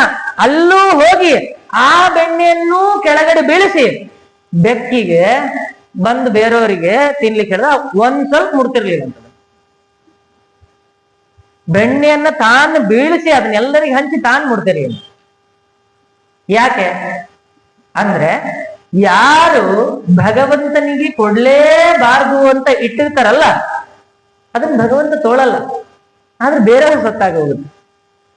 ಹಾಗಾಗಿ ನಾವು ಭಗವಂತನಿಗೆ ಅಂತ ದುಡ್ಡನ್ನು ವಿನಿಯೋಗಿಸ್ಲಿಲ್ಲ ಅಂತಾದ್ರೆ ಭಗವಂತ ಬೇರೆ ರೀತಿ ತೋಳೋದ್ ಗೊತ್ತು ಭಗವಂತನಿಗೆ. ನೀವು ಕೊಡ್ಬೇಕು ಅಂತಿಲ್ಲ, ಬೇರೆ ಕಡೆ ಆ ದುಡ್ಡು ಬೇರೆ ಕಡೆ ದುಂದು ವೆಚ್ಚ, ಸುಮ್ಮನೆ ದುಡ್ಡು ಹಾಳಾಗೋಗುತ್ತೆ. ಹಂಗೆ ಭಗವಂತ ಮಾಡಿ ತೋರಿಸಿದ. ನನಗೆ ಕೊಡಲ್ಲ ಅಂತ ನೀವಿಟ್ರೆ ಅದನ್ನ ನಾನು ಬಿಡಲ್ಲ, ಅದನ್ನ ನಾನ್ ತೊಗೊಳಲ್ಲ, ಅದು ಹಿಂಗ್ ಹಾಳಾಗೋಗುತ್ತೆ ಅಂತ. ಹೀಗೆ ಒಂದು ಬೆಣ್ಣೆ ಕದಿಯೋದ್ರಲ್ಲೂ ಇಂಥ ಒಂದು ಮಹಿಮೆಯನ್ನ ಕೃಷ್ಣ ಪರಮಾತ್ಮ ತೋರಿಸಿದ. ಒಂದ್ಸತೆ ಆಯ್ತಂತೆ, ಈ ಘಟನೆ ನಡೀತು. ಏನಾಯ್ತು ಅಂದ್ರೆ ಬೆಣ್ಣೆ ತಿಂತ ಕೃಷ್ಣ ಒಂದ್ಸತೆ ಏನ್ ಮಾಡ್ಬಿಟ್ಟ, ಮಣ್ಣನ್ನು ತಿಂದಂತೆ. ನೀ ಎಲ್ಲ ಗೊತ್ತಿದ್ದ ಘಟನೆ. ಏನ್ ಕೃಷ್ಣ ಪರಮಾತ್ಮ ಮಣ್ಣನ್ನು ತಿಂದ. ಮಣ್ಣನ್ನು ತಿಂದ ತಕ್ಷಣ ಎಲ್ಲ ಗೋಪಿಕೆಯರು ನೋಡಿ ಹೋಗಿ ಹೇಳಿದ್ರು. ಬೆಣ್ಣೆದು ಒಂದ್ ದೊಡ್ಡ ಕಂಪ್ಲೇಂಟ್ ಇತ್ತು, ಅದ್ರಲ್ಲಿ ಮಣ್ಣು ಸೇರ್ಕೊಳ್ತು. ಮಣ್ಣು ತಿಂದ ಅಂತ ಕೆಲವ್ರು ಬಂದು ಹೇಳಿದ್ರು. ಅದಕ್ಕೆ ಕೃಷ್ಣ ಹೇಳಿದ್ರಂತೆ, ನಾಹಂ ಭಕ್ಷಿತವಾನಂಬ ಸರ್ವೇ ನಿತ್ಯಾಭಿಶಂಸಿನಃ ಯದಿ ಸತ್ಯ ಗಿರಯ ತರ್ಹಿ ಸಮಕ್ಷಂ ಪಶ್ಯ ಮೇ ಮುಖಂ. ಇಲ್ಲಮ್ಮ, ನಾ ಮಣ್ಣು ತಿಂದಿಲ್ಲಮ್ಮ ಅಂತ ಬಾರೀ ಮುಗ್ಧತೆಯಿಂದ ಬಂದು ಯಶೋದೆಗೆ ಹೇಳಿದ್ರೆ ಇವರೆಲ್ಲ ಸುಳ್ಳು ಹೇಳ್ತಾರಮ್ಮ. ನಾ ತಿಂದಿಲ್ಲಮ್ಮ, ಮಣ್ಣು ತಿಂದಿಲ್ಲ, ನೀ ನೋಡು, ಬೇಕಿದ್ರೆ ನನ್ ಬಾಯಿ ನೋಡು ಅಂತ ಬಾಯಿ ತರ ತೋರಿಸಿದ್ನಂತೆ. ಇಲ್ಲಿ ನಮಗೇನ್ ಅನ್ಸುತ್ತೆ, ಭಾಗವತ ಹೇಳುತ್ತೆ ಕೃಷ್ಣ ಸುಳ್ಳು ಹೇಳಿದ್ದಲ್ಲ. ನಿಮ್ಗೆ ಹಂಗ ಅನ್ಸುತ್ತೆ, ಆದ್ರೆ ಕೃಷ್ಣ ಹೇಳಿದ್ದು ನಾ ಅಹಂ ಭಕ್ಷಿತವಾನ್. ಹೌದಮ್ಮ, ನಾನ್ ಮಣ್ಣು ತಿಂದಿದ್ದೀನಿ. ನಾಹಂ ಅಲ್ಲದು, ನಾಹಂ ನಾ ತಿಂದಿಲ್ಲ ಅಂತಲ್ಲ, ನಾ ಅಹಂ. ಬಿಡಿಸ್ಕೊಳ್ರಿ ಅದನ್ನ. ಅಹಂ ನಾ, ಹೌದು ತಿಂದಿದ್ದೇನೆ, ಹೌದೌದು. ಅಮಿತ್ಯಾಭಿಶಂಸಿನಃ, ಇವರೆಲ್ಲ ಬಂದವರು ಅದನ್ನೇ ಹೇಳಕತ್ತ. ನಿಜ, ನಾ ಮಣ್ಣು ತಿಂದಿದ್ದನ್ನೇ ಅವ್ರು ನೋಡ್ಯಾರ, ಅದನ್ನೇ ಹೇಳಕತ್ತಾರ. ನೋಡ್, ನಿನ್ ಗ್ಯಾರಂಟಿ ಇಲ್ಲ ಅಂದ್ರೆ ನೋಡ್, ಬಾಯಿ ತೆಗೆದು ನೋಡು ಅಂತ ಬಾಯಿ ತೆಗೆದಾಗ ಅಲ್ಲಿ ಕಂಡದ್ದು ಬ್ರಹ್ಮಾಂಡವನ್ನು ಕಂಡಂತೆ. ಎಂಥ ವಿಚಿತ್ರ ಬ್ರಹ್ಮಾಂಡದ ಒಳಗಡೆ ಅತಲ ವಿತಲ ಸುತಲ ಪಾತಾಲ ರಸಾತಲ ಮಹಾತಲ ಮತ್ತೆ ಊರ್ಧ್ವಲೋಕಗಳು 7, ಭೂರ್ಭುವಃ ಸುವಃ ಮಹಃ ಜನಃ ತಪಃ ಅಂತ 7 ಊರ್ಧ್ವಲೋಕಗಳು, 7 ಅಧೋಲೋಕಗಳು, ಅದ್ರ ಒಳಗಡೆ ಭೂಮಿ. ಆ ಭೂಮಿಯಲ್ಲಿ ಎಲ್ಲ ಇಡೀ ಭೂಮಿಯಲ್ಲಿ ಭರತಖಂಡ, ಈ ಭರತಖಂಡದಲ್ಲಿ ಈ ನಂದಗೋಕುಲ, ಈ ನಂದಗೋಕುಲದಲ್ಲಿ ಈ ಈ ಯಶೋದೆಯ ಹತ್ತಿರ ನಿಂತಹ ಈ ಕೃಷ್ಣ ಬಾಯಿ ತೆರೆದಿದ್ದೇನೆ. ಮತ್ ಬ್ರಹ್ಮಖಂಡ ತಲೆ ತಿರುಗ್ತಂತಕೀಗ, ಏನಪ್ಪ ಇದು? ಬ್ರಹ್ಮಾಂಡ ದರ್ಶನವನ್ನ ಮಾಡಿಸಿಬಿಟ್ಟ ಭಗವಂತ. ನಿಜ ಅಂದ್ರೆ ಮಣ್ಣು, ಒಂದು ಹಿಡಿ ಮಣ್ಣನ್ನ ಬ್ರಹ್ಮಾಂಡವನ್ನಾಗಿ ಮಾಡುವ ಶಕ್ತಿ ಭಗವಂತನಿಗಲ್ಲದೆ ಮತ್ತಿನ್ಯಾರಿಗಿದೆ. ಹಾಗಾಗಿ ಒಂದು ಹಿಡಿ ಮಣ್ಣನ್ನ ಬ್ರಹ್ಮಾಂಡವನ್ನಾಗಿ ಮಾಡಿಸಿದ ಅಂತ ವರ್ಣನೆಯನ್ನ ಮಾಡ್ತಾರೆ. ಹೀಗೆ ಆ ಭಗವಂತ ಬ್ರಹ್ಮಾಂಡವನ್ನ ಯಶೋದೆಗೆ ತೋರಿಸಿದ. ಆನಂತರದಲ್ಲಿ ಭಕ್ತಿ, ಒಂದು ದಿನ ಈ ಯಶೋದೆ ಅವಳು ಭಕ್ತಿಯಿಂದ ತಾನು ಬೆಣ್ಣೆಯನ್ನ ತೆಗಿಬೇಕು ಅಂತ ಮಜ್ಜಿಗೆಯನ್ನ ಕಟ್ಟಿತಾ ಇದ್ಲಂತೆ. ಕಟಿಬೇಕಾದ್ರೆ ಅವಳು ಹೇಗಿದ್ಲು ಅಂತ, ಎಷ್ಟು ಸೊಗಸಾಗಿ ಇದ್ಲು ಅಂದ್ರೆ ಅವಳಿಗೆ ತಾನು ಏನ್ ಮಾಡ್ತಾ ಇದ್ದೀನಿ ಅನ್ನೋದನ್ನ ಮರೆತು ಬಿಟ್ಟಿದ್ಲಂತೆ. ಒಂದು ತಾನಾಗೇ ರಚಿಸಿದ ಭಗವಂತನ ಹಾಡನ್ನ ಬಾಯಲ್ಲಿ ಹಾಡ್ತಾ ಇದ್ದಾಳೆ. ಭಗವಂತನ ಹಾಡನ್ನ ಹಾಡ್ತಾ ಅದ್ರ ಜೊತೆಗೆ ಆ ಹಾಡಿನ ಅರ್ಥವನ್ನ ಆಲೋಚನೆಯನ್ನ ಮಾಡ್ತಾ ಭಕ್ತಿ, ಅವಳಲ್ಲಿ ಭಕ್ತಿ ಉಂಟಾಗಿದೆ. ಆ ಭಕ್ತಿ ಹೆಂಗ್ ಉಂಟಾಗಿದೆ ಅಂತಂದ್ರೆ ಅವಳು ಮಜ್ಜಿಗೆಯನ್ನ ಕಟ್ಟಿತಾ, ಈಗಿನ ಕಾಲದ ಸಣ್ಣ ಸಣ್ಣ ಮಜ್ಜಿಗೆಗಳಲ್ಲ, ಅವರು ಗೋವುಗಳನ್ನ ಇಟ್ಕೊಂಡವರು ದೊಡ್ಡ ದೊಡ್ಡ ಹಂಡೆಗಳಲ್ಲಿ ಕಟಿಬೇಕಾಗಿತ್ತು. ಹಾಗೆ ಅವಳು ಮಜ್ಜಿಗೆಯನ್ನ ಕಟ್ಟಿಬೇಕಾದ್ರೆ ತನ್ನ ತಲೆಯಲ್ಲಿ ಮುಡಿದ ಹೂವುಗಳು ಅದು ಕೆಳಗಡೆ ಬೀಳ್ತಾ ಇದೆ ಅಂತ ಗೊತ್ತಾಗ್ತಾನೆ ಇಲ್ಲ ಅವಳಿಗೆ. ಹೂವುಗಳು ಕೆಳಗಡೆ ಬೀಳ್ತಾ ಇದೆ, ಮಜ್ಜಿಗೆ ಕಟ್ಟಿತಾ ಇದ್ದಾಳೆ. ತಾನಾಗೆ ಒಂದು ಬಾಯಿಯಲ್ಲಿ ತನ್ನದೇ ಆದಂತಹ ತಾನೇ ರಚಿಸಿದ ಸ್ತೋತ್ರವನ್ನ ಹೇಳ್ತಾ ಇದ್ದಾಳೆ. ಆವಾಗ ಕೃಷ್ಣ ಸರಿಯಾದ ಸಮಯ ಅಂತ ಬಂದು ಅಮ್ಮ ಅಂತೇಳಿ ಬಂದು ಯಶೋದನ್ ತಬ್ಕೊಂಡ. ಯಾಕೆ ತಬ್ಬಿಕೊಂಡ ಅಂದ್ರೆ, ಯಾವಾಗ ಭಗವಂತ ಒಲಿತಾನೆ ಅಂದ್ರೆ ಇವಾಗ ಮಾತ್ರ ಒಲಿತಾನೆ. ಯಾವಾಗ ಅಂದ್ರೆ ಜ್ಞಾನ ಭಕ್ತಿ ವೈರಾಗ್ಯ ಅಂತ ಒಂದ್ 3 ಇರ್ಬೇಕು. ಈ ಜ್ಞಾನ ಭಕ್ತಿ ವೈರಾಗ್ಯಗಳು ಯಾರಿಗಿರುತ್ತೋ ಅವರಿಗೆ ಭಗವಂತ ಒಲಿತಾನೆ. ಅದನ್ನ ಅವಳೇ ಮಾಡಿದ ಸ್ತೋತ್ರ ಜ್ಞಾನ. ಆ ಹೂವಿನ ಕೆಳಗಡೆ ಬಿದ್ರೂ ಅದನ್ನ ಗೊತ್ತಾಗ್ತಾ ಇಲ್ಲ, ವೈರಾಗ್ಯ. ಅದರ ಜೊತೆಗೆ ಆ ಸ್ತೋತ್ರದ ಅನುಸಂಧಾನದಿಂದ ಉಂಟಾದ ಭಕ್ತಿ. ಇಂಥ ಅವಸ್ಥೆಯಲ್ಲಿ ಮಾತ್ರ ನಾನು ಒಲಿಯೋದು ಅಂತ ಕೃಷ್ಣ ಬಂದು ಯಶೋದೆಯನ್ನು ತಬ್ಬಿಕೊಂಡ. ಹಾಗಾಗಿ ಹೀಗೆ ಯಶೋದೆಯನ್ನ ತಬ್ಬಿಕೊಂಡ, ಅಮ್ಮ ಅಂತ ತಬ್ಬಿಕೊಂಡ. ಆಮೇಲೆ ಈ ಕೃಷ್ಣನ ಒಂದು ತುಂಟಾಟಗಳು ಅದು ವಿಪರೀತಕ್ಕೆ ಹೋಯಿತು ಅಂತ. ಏನ್ ವಿಪರೀತ ಅಂತಂದ್ರೆ, ಎಲ್ಲ ಗೋಪಿಕೆಯರು ಬಂದು ಕಂಪ್ಲೇಂಟ್ ಕೊಡೋದಂತೆ ಯಶೋದೆಗೆ. ದಿನ ಬೆಳಗಾದ್ರೆ ಎಲ್ರೂ ಬರೋದು, ಎಲ್ಲಾ ಗೋಪಿಕೆಯರ ಮನೆಯಲ್ಲೂ ಒಂದೇ ಕಂಪ್ಲೇಂಟ್ ಇರಲ್ಲ, ವೆರೈಟಿ ಕಂಪ್ಲೇಂಟ್ಗಳು. ಒಂದು ಕಂಪ್ಲೇಂಟ್ ಅಲ್ಲ, ಒಬ್ಬರ ಮನೇಲಿ ಒಂದ್ ರೀತಿ ಮಾಡಿರ್ತಾನೆ, ಒಬ್ಬರ ಮನೇಲಿ ಹೋಗಿ ಕರು ಬಿಟ್ಬಿಟ್ಟಿರ್ತಾನೆ, ಅದು ಹೋಗಿ ಹಸು ಹತ್ರ ಹಾಲು ಕುಡಿದು ಬಿಟ್ಟಿರುತ್ತೆ. ಹಿಂಗೆ ಒಂದಲ್ಲ ಎರಡಲ್ಲ 100 ಕಂಪ್ಲೇಂಟ್ಗಳನ್ನ ತಗೊಂಡ್ಬಂದು ಎಲ್ಲಾ ಗೋಪಿಕೆಯರು ಯಶೋದೆ ಮುಂದೆ ನಿಂತಾಗ, ಯಶೋದೆ ಆದ್ರೂ ಪಾಪ ಏನ್ ಮಾಡುದು? ಆ ಯಶೋದೆ ಪಾಪ ಗೋಪಿಕೆಯರಿಗೆ ಸಮಾಧಾನ ಮಾಡಿ ಕಳಿಸ್ತಿದ್ಲಂತೆ. ಏನೋ ಒಂದು ಉಪಾಯ ಮಾಡಿ ಕಳಿಸ್ತಿದ್ಲಂತೆ, ಏನೋ ಒಂದ್ ಥರದ ಉಪಾಯಗಳನ್ನು. ಹಂಗ್ ಮಾಡ್ರಿ, ಹಿಂಗ್ ಮಾಡ್ರಿ. ಈಗ ಮಗನಿಗೆ ಎಷ್ಟು ಹೇಳಿದ್ರು ಕೂಡ ಅವನ್ ತುಂಟಾಟ, ಅವನ್ ತಡಿಲಿಕ್ಕೆ ಆಗಲ್ಲ. ಹಾಗಾಗಿ ನೀವೇ ತಿಳ್ಕೊಂಡ್ಬಿಡ್ರಿ ಅಂತ ಯಶೋದೆ ಹೇಳ್ತಾ, ಗೋಪಿಕೆಯರು ಹೇಳ್ತಾ, ಅದಕ್ಕೆ ಒಂದ್ ಗೋಪಿಕೆಗೆ ಹೇಳಿದ್ರಂತೆ. ಏನಂದ್ರೆ, ಇಲ್ಲ ನಾನು ಹೇಳ್ದಂಗ್ ಮಾಡು, ಭಾಗವತದಲ್ಲಿ ಬರಲ್ಲ, ಆದ್ರೆ ವಾದಿರಾಜ ಶ್ರೀಪಾದಂಗಳವ್ರು ಈ ಕಥೆಯನ್ನು ಹೇಳ್ತಾರೆ. ಏನು ಅಂದ್ರೆ, ಒಂದ್ ಕೆಲಸ ಮಾಡು, ಈ ಕೃಷ್ಣ ಹಿಂಗ ಬೆಣ್ಣೆ ಕದಿತಾನಲ್ಲ, ಅದಕ್ಕೆ ನೀನು ನಾನು ಹೇಳ್ದಂಗ್ ಮಾಡು ಅಂತ ಹೇಳಿ ಒಂದು ದೊಡ್ಡ ಹಂಡೆಯಲ್ಲಿ ಬೆಣ್ಣೆಯನ್ನ ಕಾಸ್ಬಿಡು, ತುಪ್ಪ ಆಗ್ಬಿಡುತ್ತೆ. ಆ ಹಂಡೆಯನ್ನ ಕರೆಕ್ಟ್ ಕೃಷ್ಣ ಬರೋ ಟೈಮಿಗೆ ನೋಡಿ ಅದನ್ನ ಕಟ್ಟಿಡು. ಅದನ್ನ ಕೃಷ್ಣ ಬಂದು ಅದನ್ನ ಮುಟ್ಟಿದ್ರೆ ಸುಡುತ್ತೆ. ಆ ಸುಟ್ಟಾಗ ಅಂದ್ರೆ ಒಂದ್ಸತೆ ಸುಟ್ಟದ್ ನೋಡಿದ್ರೆ, ಅದೇ ಹೇಳ್ತಾರಲ್ಲ ಬೆಕ್ಕಿಗೆ ಸುಟ್ಟ ಅಂದ್ರೆ ಹಾಲು ಬಿಸಿದು ಕುಡಿದ್ರೆ ಅದ್ರ ಹತ್ರ ಬರಲ್ಲ ಅಂತ. ಹಂಗ್ ಮಾಡು ಅಂತ ಒಂದು ಐಡಿಯಾ ಕೊಟ್ಟಿದ್ಲ. ಹಂಗ್ ಮಾಡಿದ್ಲಂತೆ ಪಾಪ ಅವಳು ಮಾಡಿ ಮತ್ ಮರುದಿವ್ಸ ಬಂದ್ಲಂತೆ. ಮರುದಿವ್ಸ ಬಂದು, ಅಲ್ವಾ ನೀನ್ ಹೇಳಿದ್ದ ಆಗ್ಲೇ ಇಲ್ಲ. ಯಾಕಂದ್ರೆ ಕೃಷ್ಣ ಬಂದ ನೋಡ್ತಾ ಇದ್ದೀನಿ, ಹಂಡೆ ಕಾದಿದೆ. ಆ ಹಂಡೆ ತಗೊಂಡ, ಹಿಡ್ಕೊಂಡ, ಗಟ ಗಟ ಗಟ ಗಟ ಗಟ ಗಟ ಅಂತ ತುಪ್ಪ ಕುಡ್ದ್ಬಿಟ್ಟ. ತುಪ್ಪ ಕುಡ್ದ, ಕೃಷ್ಣ ಬಂದ್ಬಿಟ್ಟ. ಏನಾಗ್ಲೇ ಇಲ್ಲ, ಸುಡು ಸುಡು ಸುಡು ತುಪ್ಪ ಅಂತ ಹೇಳಲಿಕ್ ಬಂದವಳು ಕೈಗೆ ಬ್ಯಾಂಡೇಜ್ಗಳನ್ನ ಹಾಕೊಂಡ್ ಬಂದಿದ್ಲ. ಹೋಲಿ ಬಿಡ, ಅಕ್ಕಿದ ಆ ಕೃಷ್ಣನ್ ಏನಾಗೋಯ್ತು, ನೀನ್ ಯಾಕೆ ಬ್ಯಾಂಡೇಜ್ ಹಾಕೊಂಡ್ ಬಂದಿ, ನಿನಗೇನಾಯ್ತು ಅಂತ ಕೇಳಿದ್ರೆ, ಇಲ್ಲವಾ ಕೃಷ್ಣ ತುಪ್ಪ ಏನೋ ಕುಡ್ದ, ತುಪ್ಪ ಕುಡು ಸುಮ್ನೆ ಮಾಡಿದ್ದೇನ, ಹಂಡೆ ಎಸದ, ಅದು ಹಂಡೆ ನಮ್ ತವ್ರ ಮನೆಯವ್ರು ಕೊಟ್ಟಿದ್ದು, ಅದನ್ನ ಹಿಡ್ಕೊಳ್ಳೋಣ ಅಂತ ನಾನು ಹೋದೆ, ಕೈ ಸುಟ್ಟುಕೊಂಡೆ ಅಂತ ಅವ್ರು ಹೇಳ್ತಾಳೆ. ಅಂತ ಅಂದ್ರೆ ಏನು ಅಂದ್ರೆ ಇದರ ಹಿಂದಿನ ತಾತ್ಪರ್ಯ ಇಷ್ಟೇ. ಅಂದ್ರೆ ಮುಖಾದಿಂದ್ರಶ್ಚಾಗ್ನಿಶ್ಚ ಪ್ರಾಣಾದ್ವಾಯುರಾಜಾಯತ, ಭಗವಂತನ ಮುಖದಿಂದ ಹುಟ್ಟಿದಂತಹ ಅಗ್ನಿ ಕೃಷ್ಣನ್ ಹೆಂಗ್ ಸುಡುತ್ತೆ, ದಾವಾಗ್ನಿ ಪಾನವನ್ನ ಕಾಳ್ಗಿಚ್ಚನ್ನೇ ಕುಡಿದಂತಹ ಕೃಷ್ಣನಿಗೆ ಇದೇನು ಅನ್ನೋದನ್ನ ಆ ಕಥೆ ತಿಳಿಸುತ್ತೆ. ಹಾಗಾಗಿ ಹೀಗೆ ಅನೇಕ ಲೀಲೆಗಳನ್ನ, ಇನ್ನೂ ಮುಂದೆ ಅನೇಕ ಲೀಲೆಗಳನ್ನ, ಇನ್ನೂ ವತ್ಸಾಸುರ, ಬಕಾಸುರ ಮುಂತಾದವರ ಸಂಹಾರವನ್ನ ಮಾಡ್ತಾನೆ. ಇನ್ನು ಶಿಶುಪಾಲ, ಜರಾಸಂಧ, ನರಕಾಸುರ ಇವರೆಲ್ಲರ ಸಂಹಾರ ಕೃಷ್ಣ ಮಾಡುವವನಿದ್ದಾನೆ. ಅದನ್ನ ಮುಂದಿನ ಪ್ರವಚನದಲ್ಲಿ ನೋಡೋಣ ಅಂತ ಹೇಳ್ತಾ, ಯತ್ಕರೋಷಿ ಯದಶ್ನಾಸಿ ಯಜ್ಜುಹೋಸಿ ದದಾಸಿ ಯತ್ತ ಪಶ್ಯಸಿ ಕೌಂತೆಯ ತತ್ಪುರುಷ ಮದರ್ಪಣ ಸರ್ವಂ ಶ್ರೀಕೃಷ್ಣ.